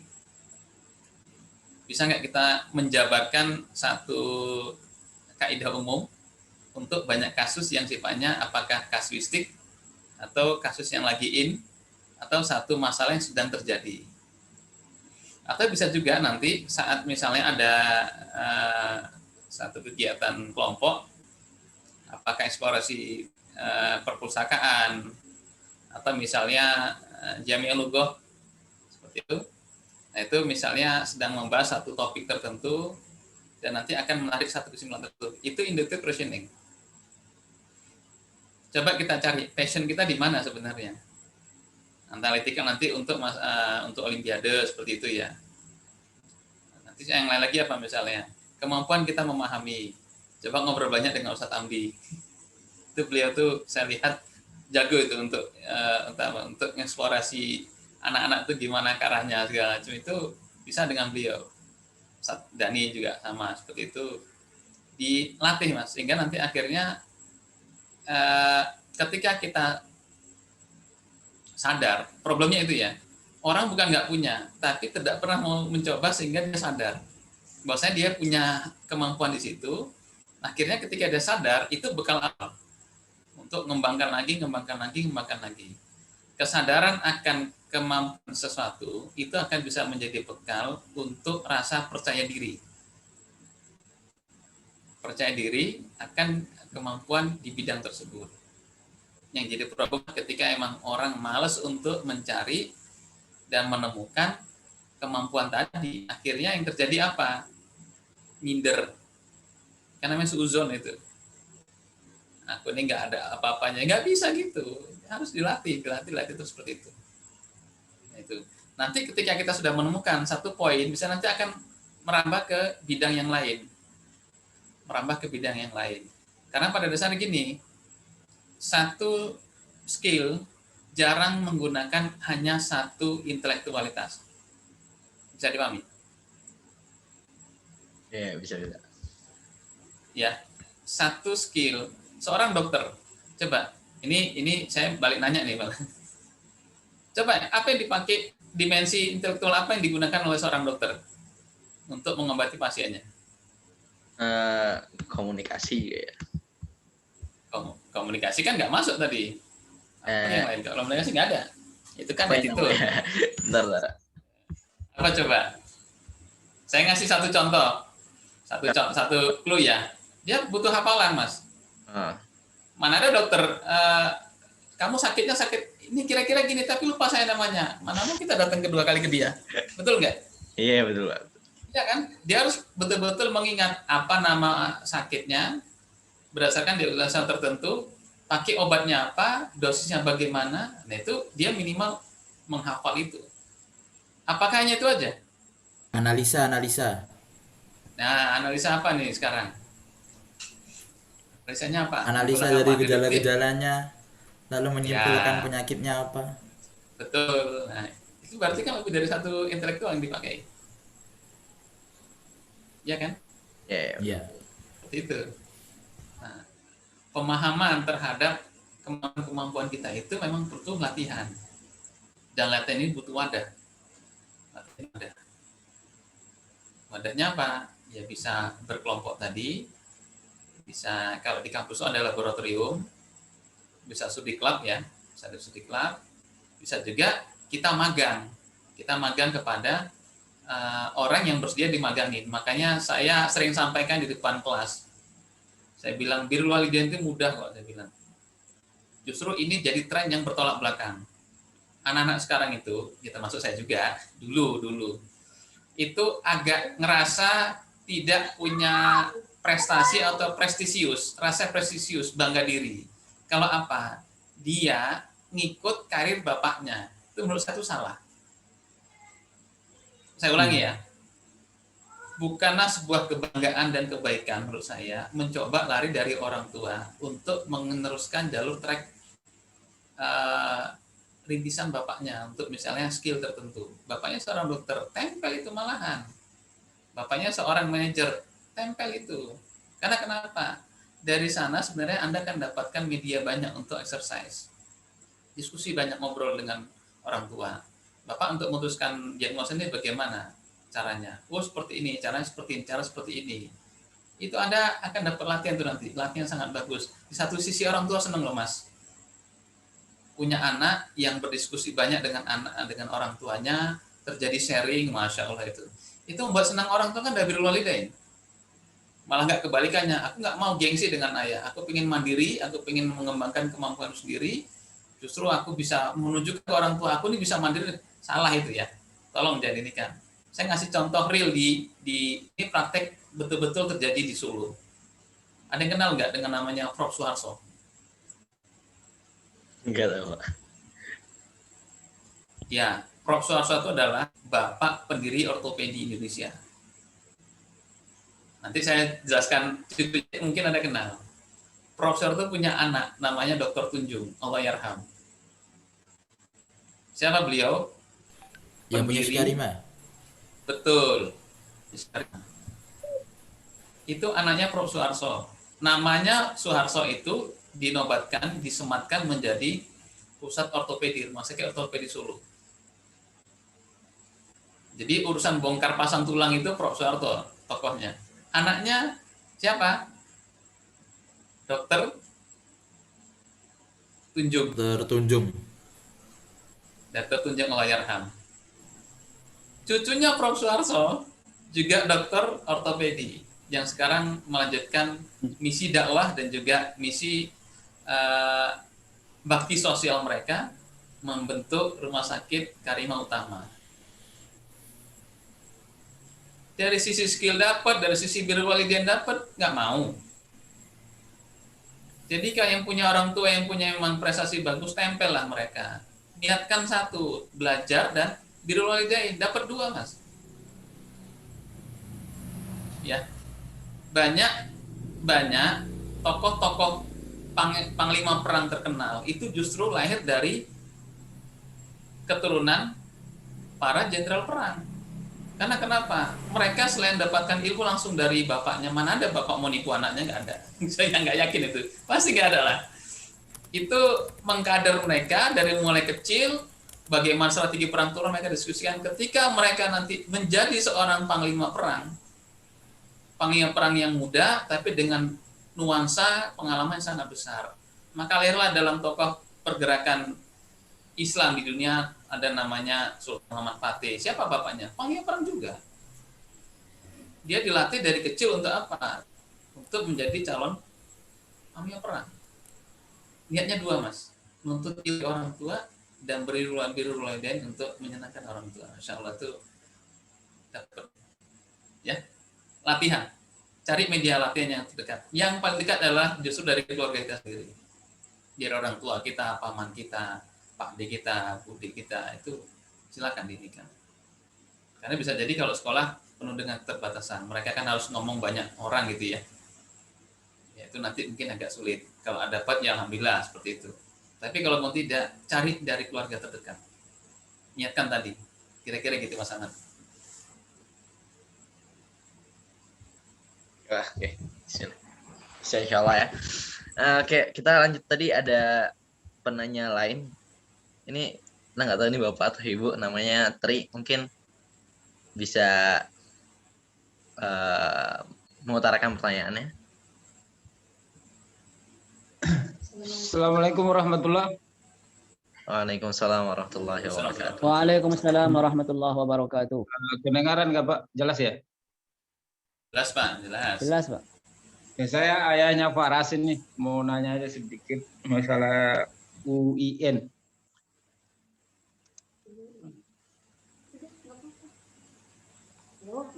Halo? Ya, silakan Pak. Ya, lanjut Pak. Ya, masalah UN ini masih dalam benak pikiran saya dari dulu. Sejak waktu masa kuliah, jadi terpikirkan. Jadi sekarang kebetulan Bapak ada sebagai konsultasi. Saat itu saya terpikir bahwa di UIN itu banyak pemikiran-pemikiran liberal, banyak pemikiran liberal. Salah satunya banyak orang berpatokan pada salah satu ustadz terkenal dulu mungkin pernah jadi rektor UIN. Dia mau mengungkapkan pemikiran-pemikiran yang liberal. Misalnya kan kayak jilbab itu tidak wajib, jadi saya nggak perlu tahu, mungkin semuanya tahu. Terus juga banyak mungkin sudah, jadi semenjak itulah saya terpikir bahwa mungkin UNN ini apakah pemikiran liberal seperti itu atau memang tidak. Jadi untuk isu-isu seperti mungkin bisa diklarifikasi oleh Bapak, sehingga anak kita yang mau masuk ke jurusan, yang mau masuk ke Universitas UN tidak seperti itu. Itu aja Pak. Terima kasih. Assalamualaikum warahmatullahi wabarakatuh. Baik, waalaikumsalam warahmatullahi wabarakatuh. Baik, terima kasih. Ini langsung saja nih Pak Moderator? Atau nampung dulu? Silakan Pak, silakan dijawab aja dulu. Baik. Baik, terima kasih Bapak Tri ya. Bapak Tri atau Abu Faros ya. Pertanyaannya ini sebenarnya pertanyaan yang saya tunggu, Pak. Saya tunggu dalam artian supaya bisa mengklarifikasi. Jadi begini Bapak Tri atau Abu Faros ya. Mudah-mudahan saya tidak salah menyampaikan.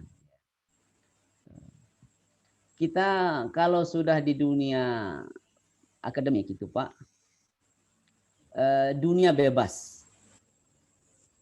Dunia bebas. Dunia terbuka.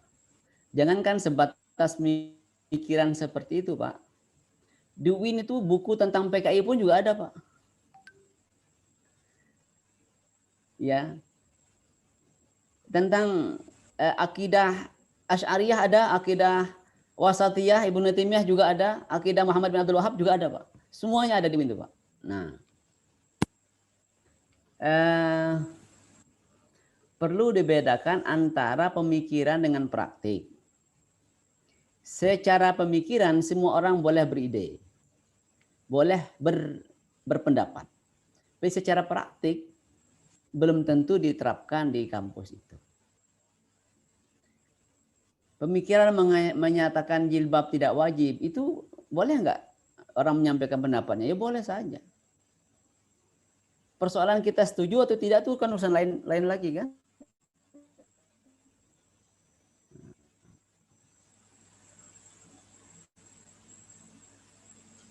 Persoalan yang berbeda.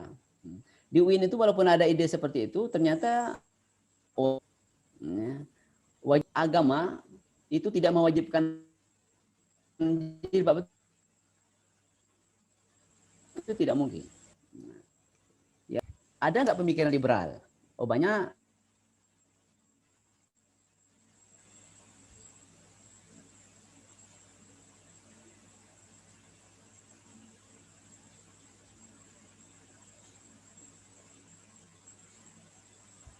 Di mana-mana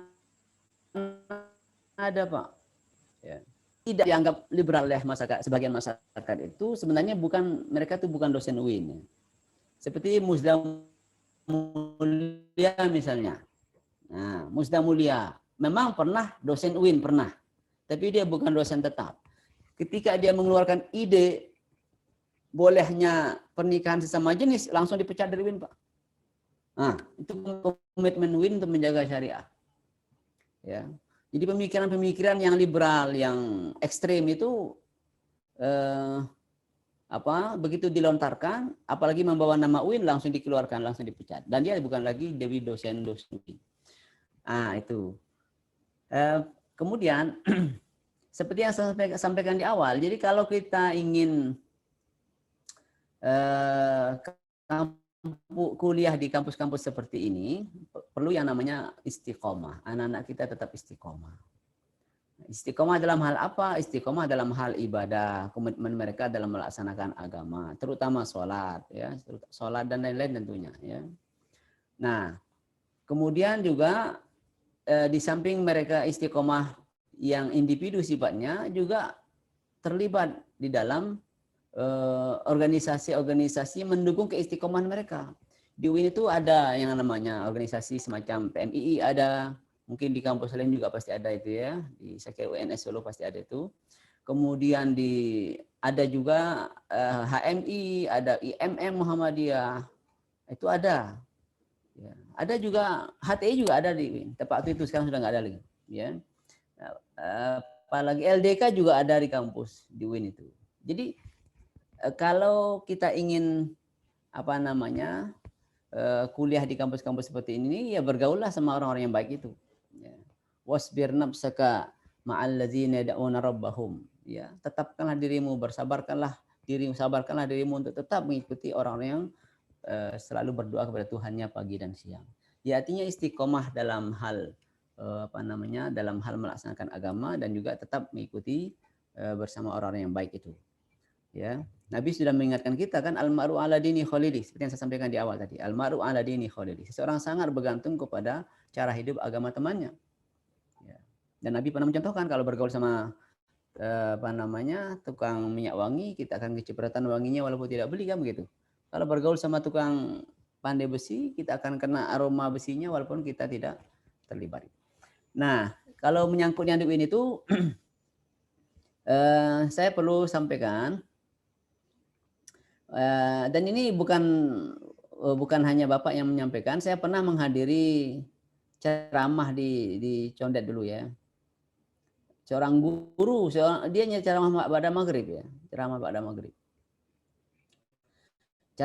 maghrib, dan dia belum apa-apa, menjelekkan sana, menjelekkan sini, termasuk kampus ini dijelekkan, kampus liberal, kampus Syiah, macam-macam lah itu. Nah, saya mendekat Pak, dan saya bertanya kepada beliau, informasi dari mana dapatnya, padahal tidak seperti apa yang disampaikan. Dan ternyata memang banyak informasi yang menyebar itu bukan karena fakta. Bukan karena fakta. Persoalan tadi pemikiran, ya di mana-mana nggak mungkin dikekang pemikirannya, dimanapun ada itu. Ya. Tetapi pemikiran pribadi itu tidak mewakili pemikiran lembaga. Ya gitu ya. Pemikiran pribadi tidak mewakili pemikiran lembaga.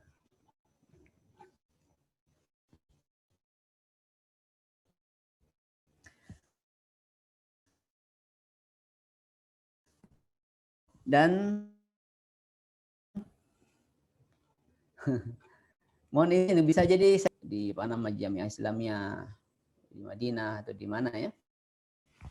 Kalau mereka baik, karena memang mereka sudah lingkungan orang baik misalnya.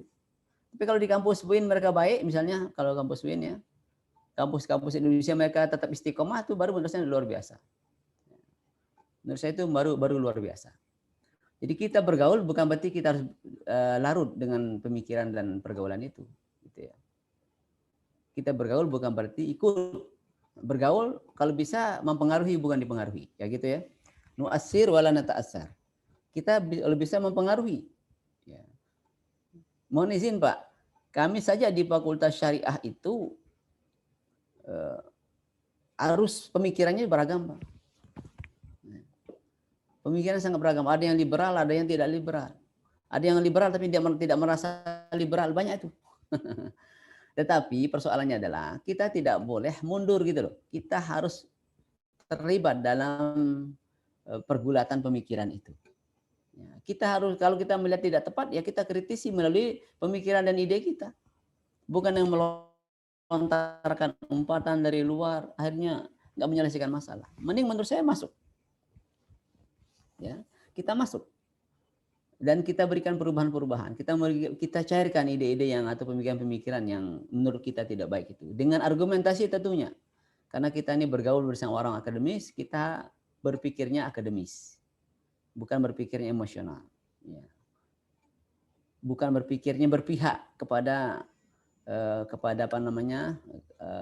kepada sesuatu yang kita akui paling benar, tidak. Jadi kita berpikirnya akademis, yang rasional, ya, yang rasional. Di grup kami itu ya, mohon izin, di grup kami itu ada juga yang memang membenarkan apa namanya presiden non Muslim di Indonesia. Tetapi setelah diklarifikasi bukan ini maksud membenarkan presiden, ini dalam tulisannya ya, dalam tulisannya membenarkan presiden non Muslim di Indonesia. Tapi setelah diklarifikasi itu kalau dilihat dari pendekatan demokrasi, bukan dilihat dari pendekatan hukum Islam. Kalau dalam hukum Islam kan tidak dibenarkan itu, tapi dalam pendekatan hukum demokrasi itu kan bisa dibenarkan presiden non Muslim di Indonesia. Nah ini niatnya diklarifikasi, ya. Itu diklarifikasi. Nah Bapak sekalian, Bapak Ibu sekalian, menurut saya sebaiknya kita tidak cepat memvonis ataupun menuduh sebelum mengklarifikasi. Ya. UIN itu aset, kan menurut saya. UIN itu aset kita. Jadi kalau mohon maaf nih, kalau seandainya itu kita tidak masuk dan tidak melakukan perubahan-perubahan, tidak mengklarifikasi, ya berarti kan memberikan aset itu kepada orang yang kita anggap liberal dan seterusnya itu. Jadi aset kita harus terlibat. Dan UIN itu mempunyai tokoh-tokoh yang sangat banyak dan mereka beragam, aktif di berbagai macam organisasi. Dosen-dosen UIN itu, sepuh-sepuhnya dosen UIN itu di MUI. Kan Bapak tahu, MUI itu kan kumpulan ulama-ulama di Indonesia yang mewakili berbagai macam organisasi yang ada di Indonesia. Ketika Ahmad Musadek yang di Bogor yang mengaku diri sebagai nabi, nah, yang terdepan melakukan perlawanan ya, adalah dosen UIN. Dia adalah Ketua Majelis Ulama Indonesia di Kabupaten Bogor, Dr. Kiai Mukri Aji. Nah, itu dosen UIN, Pak. Ya. Jadi banyak banyak organisasi-organisasi sempalan, baik yang mengaku nabi, mengaku dapat wahyu nabi, kemudian bahkan Lia Aminuddin, ya, waktu itu didatangi oleh majelis ulama untuk melihat kenyataan yang terjadi di keyakinan daripada Lia Aminuddin. Ternyata banyak peran-peran yang dilakukan itu. Nah, jadi kalau di situ ada orang liberal ya maklum namanya di dunia, Pak. Ya, namanya saja di dunia. Di situ juga ada orang baik. Dan di mana-mana tuh pasti ada orang baik, ada yang tidak baik. Jangankan di UIN, di zaman Nabi aja ada Abu Jahal, Pak. Di zaman Nabi itu ada Abu Jahal, ada Abu Lahab. Ya. Ada Abu Jahal, ada Abu Lahab, ya. Dan abu-abu yang lain. Padahal itu zaman keemasan. Zaman di mana Nabi ada kan gitu. Tapi ada. Di zaman kita pun saya kira keniscayaan adanya gitu. Kalau di zaman Nabi aja ada orang jahat seperti Abu Jahal, Abu Lahab, apalagi di zaman kita. Tapi persoalannya adalah bukan berarti keberadaannya abu-abu itu tidak meniadakan peran kita untuk melakukan sebuah perubahan. Kan gitu, Pak. Baik, saya potong dulu ya, Pak ya. Karena baik, silakan. Ini sebenarnya masih ada yang raisan, cuman Pak Roni juga udah azan zuhur di Solo. Mungkin kita cukupkan pertemuan kita hari ini sekian dulu. Mungkin ada beberapa kata penutup. 11.35 Mas. 11.35 masih ada. Masih 11.35 lagi. Oh ya. Oke, boleh. Ini ada Aziz ya, kalau mau bertanya silakan. Assalamualaikum warahmatullahi wabarakatuh. Waalaikumsalam. Saya Aziz, asalnya dari Solo juga. Jadi pertanyaan untuk Bapak Roni, seandainya kan kita sebagai santri udah tahu di mana kemampuan kita, udah tahu di mana keahlian kita, udah tahu gimana kemauan kita buat menentukan kuliah besok. Tapi masalahnya kebanyakan orang tua masih berpikir bahwa mereka yang paling tahu tentang anaknya. Ya, dan nggak semua orang tua berpikiran terbuka dan membebaskan anaknya buat kuliah sesuai dengan keahliannya ataupun kemauannya. Kebanyakan dari mereka tuh mikirnya, udah kamu di sini aja, ini tuh bagus, ntar tuh kerjanya gini. Maksudnya alasan-alasan yang klasik banget. Nah, kayak gitu gimana solusinya? Terima kasih. Solusinya pertama ya, ini Mas Aziz yang Solo baru ya. Iya, Pak. Ya, jadi pertama gini Mas Aziz, pertama pesan saya jangan pernah melawan orang tua. Itu pesan pertama. Yang kedua, bangunlah komunikasi yang lancar antara orang tua, anak ke orang tua. Bahasanya itu ya, anak ke orang tua. Anak ke orang tua. Karena kadang-kadang seperti ini memang. Orang tua itu mengambil sikap seperti itu. Bisa jadi adalah karena memang background dari sejarah dia. Background dari sejarah dia. Anak punya keinginan tertentu, tapi orang tua juga punya penilaian tertentu. Repotnya nggak nyambung, Mas, gitu kan ya biasanya. Nah, repotnya Iya. nggak nyambung. Solusinya bagaimana? Solusinya adalah ya pertama antum harus baik-baik doa. Doanya jangan minta Allah mengabulkan apa yang antum minta. Berstikharah kan, minta petunjuk dari Allah terhadap mana yang lebih baik di antara pilihan tadi. Karena bisa jadi yang Allah berikan ke kita tuh bukan keinginan, tapi kebutuhan. Kan seperti itu kan ya? Iya. Mas Ajis mintanya A, orang tua pengennya B, Allah kasih C. Bilang juga memprotes sama Allah kan nggak mungkin. Jadi pertama tetap bangun komunikasi. Sadari antum itu adalah anak, orang tua nanti adalah ya orang yang memang Allah berikan kemuliaan posisinya dari kepada anak seperti itu. Nah, metode lain memang undang pihak ketiga. Itu metode yang mungkin lebih smooth gitu ya, lebih moderat. Undang pihak ketiga yang bisa memberikan atau menjadi pihak penengah. Karena bisa jadi nanti dari pihak ketiga tersebut anak tahu kesalahan, atau bisa juga orang tua tahu kesalahannya atas pilihan-pilihan diberikan. Siapa mereka? Bisa guru psikolog, bisa juga misalnya praktisi dari bidang yang memang diinginkan orang tua. Bidang yang memang diinginkan orang tua. Bisa juga praktisi dari bidang yang memang diinginkan anak. Itu dipertemukan. Jadi sini harus dilakukan safari, Mas. Mendengarkan apa komentar dari praktisi yang menjalankan bidang yang diinginkan orang tua, praktisi dari bidang yang diinginkan si anak, nanti dipertemukan bagaimana. Karena nanti bisa jadi hasil dari situ. Ini saya punya pengalaman pribadi, ada teman yang bertanya tentang jurusan. Jadi kasusnya sama, Mas, dengan Mas yang sampaikan tadi. Si orang tua pengennya A, si anak pengennya B. Akhirnya apa yang terjadi?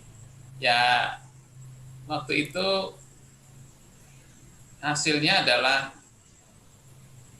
anak dikasih kebebasan untuk milih pilihannya. Hasil rumbukannya. Karena kenapa?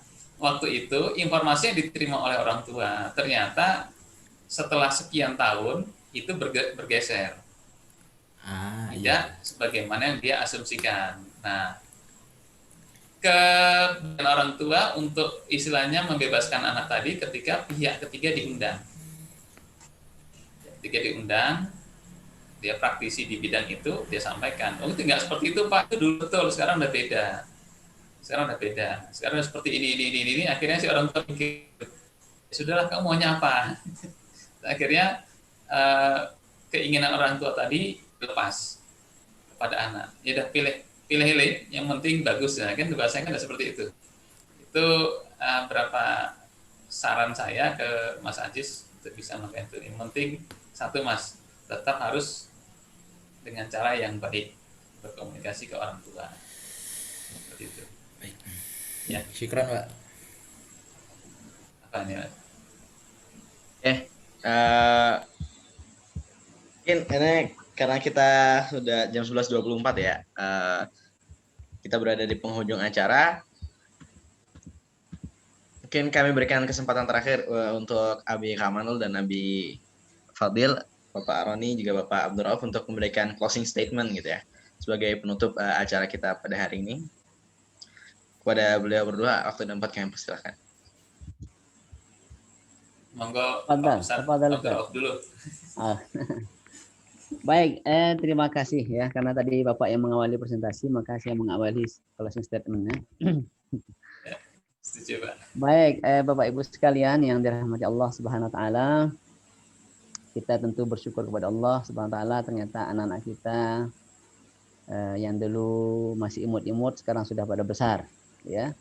Mereka sudah pada besar, sebentar lagi akan masuk ke dunia berbeda dengan dunia mereka sebelumnya. Insya Allah tidak lama lagi mereka akan masuk dunia perkuliahan. Yang artinya mereka akan masuk dunia yang sangat berbeda dengan dunia mereka hari ini. Nah, karena itu kita perlu mempersiapkan diri untuk memasukkannya ke dunia itu. Ya. Kita harus mendidik mereka sesuai dengan zamannya. Ya. Alimu auladakum fa innahum ya'ishuna fi zamanin laisa fi zaman. Ajarilah anak kalian, didiklah anak kalian karena dia akan ajarilah anak kalian, didiklah anak kalian dengan suatu pendidikan yang sesuai dengan zamannya. Ya. Karena zamannya dia akan hidup di zaman yang bukan kalian hidup di dalamnya. Sekarang ini adalah zaman yang luar biasa, terjadi perubahan. Karena itu kita harus bersiap-siap menghadapi perubahan zaman itu, termasuk dalam bidang atau dalam dunia pendidikan. Apapun perubahan itu, apapun pendidikannya anak kita ambil nanti, tetap harus kita pantau. Tetap harus kita pantau. Walaupun mereka kuliahnya depan Ka'bah sekalipun, ya. Sekalipun mereka kuliahnya di Masjidil Haram sekalipun mereka kuliahnya di Mekah, di Ummul Qura, di Jamiatul Islamiyah, tetap komunikasi kita bangun. Terlebih kalau mereka kuliahnya di kampus-kampus umum, tetap dibangun komunikasi itu, tetap kita pantau mereka, kita tetap tanyakan bagaimana akademik mereka, bagaimana perkuliahan mereka, dan seterusnya. Tetap kita pantau. Itu adalah bagian dari tanggung jawab kita selama mereka masih di bawah kewajiban kita. Itu ya. Kemudian yang terakhir, jangan lupa Bapak Ibu sekalian ya, kita tidak tahu masa-masa yang akan datang. Ya, seperti apa akan adanya anak kita ini, di mana dan di bidang apa dia akan bekerja. Kita tentu berbanyak doa untuk mereka. Ya, kita minta kepada Allah Subhanahu Wa Taala, semoga Allah pilihkan dia, tempatkan dia di tempat yang terbaik sesuai dengan ridhonya, kan begitu. Kita menginginkan seperti ini, ternyata Allah menginginkan lain. Ya, nahnu bitadbir wallahu kita yang merencanakan, ternyata Allah yang menentukan. Kira-kira gitu ya terjemahannya. Karena itu kita perlu banyak berdoa, memohon kepadanya, bermunajat kepada Allah Subhanahu Wa Taala. Semoga Allah menuntun kita dalam membina dan mendidik anak-anak kita ini ke depan ya. Saya kira itu Bapak Ibu sekalian dan Pak Moderator, itu closing statement dari saya. Dan saya ucapkan terima kasih atas undangan ini. Assalamualaikum warahmatullahi wabarakatuh. Waalaikumsalam warahmatullahi wabarakatuh.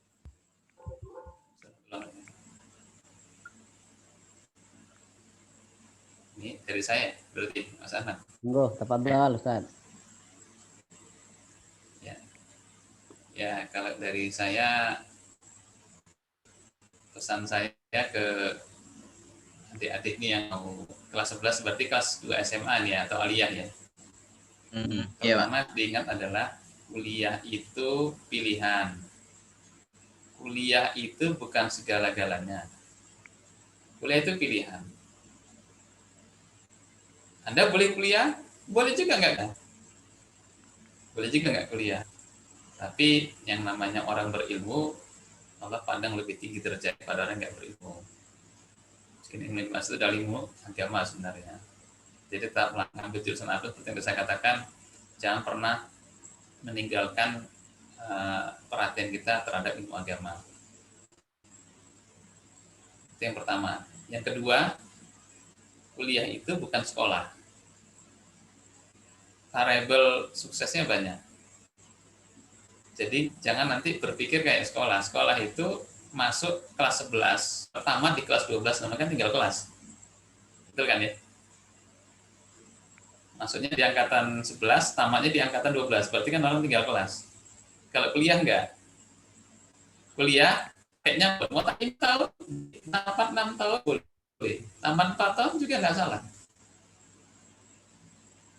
Anda mau jadi apa tergantung bagaimana komposisi Anda mengisi kuliah-kuliah tersebut. Ada yang tamat 4 tahun karena ingin belajarnya pas, ya silakan. Anda ingin tamat 5 tahun, setahunnya untuk praktek, nambah kemampuan, silakan. Pilihan itu pilihan. Jadi nanti sesuaikanlah apa yang pengen dituju tadi dengan masa-masa Anda belajar di kampus tadi. Kenapa di kampus? Bisa keluar kampus. Ngapain? Cari praktek, menambah skill, menambah experience tadi. Seperti itu. Jadi nggak mesti satu indikator gitu ya kayak sekolah. Sekolah itu kan ketat banget. Kita kalau aliyah 3 tahun ya harus 3 tahun. Nilainya satu raport harus seperti itu. Enggak, kuliah nanti bebas lagi. Banyak kriteria sukses yang nanti bisa Anda komposisikan sendiri, dan komposisi tersebut pada dasarnya disusun berdasarkan keinginan atau cita-cita Anda nanti setelah kuliah itu sendiri. Jadi harus lebih longgar, luas dalam memaknai proses kuliah tadi. Ini penting agar apa? Nanti Anda nggak stres. Biasanya kuliah di kampus-kampus ternama itu bebannya berat. Dampaknya biasanya sering stres atau tipes gitu ya. Itu biasanya muncul karena apa? Karena mahasiswa melihat dengan satu atau dua sudut pandang saja. Ketika dia melihatnya banyak sudut pandang, dia lemah di satu sisi, ini misalnya akademis, tapi dia unggul di sisi lain, misalnya masalah berorganisasi. Dia lemah di satu sisi, misalnya dari sisi akademik bahasa, tapi dia bagus di sisi yang lain. Misalnya apa? Misal ternyata dia adalah bisa menjadi duta ini, bisa menjadi wakil ini, masuk ke dewan mahasiswa segala macam. Itu monggo silakan. Itu komponen penilaiannya tidak seperti kita di sekolah. Ini penting kita ingat-ingat agar apa nanti waktu kita kuliah dari awal kita masuk kita sudah persiapkan kita mau jadi apa. Artinya nanti pesan terakhir adalah jangan pernah melalaikan agama. Seperti itu, dimanapun Anda berada, berkalah dengan takwa. Kita tidak merugi di dunia dan akhirat. Demikian, saya terima kasih. Assalamualaikum warahmatullahi wabarakatuh. Waalaikumsalam warahmatullahi wabarakatuh. Jazakumullah khairan katsira, kami ucapkan kepada seluruh pembicara yang sudah mengisi acara kita pada hari ini. Kami ucapkan pula kepada seluruh hadirin yang telah menyempatkan untuk bisa datang ke Zoom meeting kita pada hari ini. Kami ucapkan jazakumullah khairan katsira. Dan saya selaku moderator juga meminta maaf apabila terdapat banyak kesalahan, baik salah ucap ataupun mungkin teknis dan lain-lain. Saya selaku moderator pamit undur diri, dan mari kita tutup acara kita pada hari ini dengan bacaan alhamdulillah dan doa kafaratul majelis bersama-sama. Alhamdulillahirabbil alamin. Subhanallahumma wa bihamdika asyhadu an la ilaha illa anta astaghfiruka wa atubu ilaik. Assalamualaikum warahmatullahi wabarakatuh. Waalaikumsalam warahmatullahi wabarakatuh. Insyaallah, ini Umi Abdillah ya. Terima kasih Umi Abdillah ya. Ya, sama-sama Ustadz. Ya, ternyata ada anak-anak sebentar lagi selesai di kafilah ya. Iya. Sebentar lagi udah mau masuk pondok. Kayaknya baru-baru saja diatin. Ustaz Rani anaknya tahun berapa? Saya izin dulu ya Pak. Ayo, tafadhal. Angkatan ke-7 Pak. Oh gitu. Angkatan ke-7. Monggo Ustaz, tafadhal. Ya, assalamualaikum. Waalaikumsalam warahmatullahi wabarakatuh.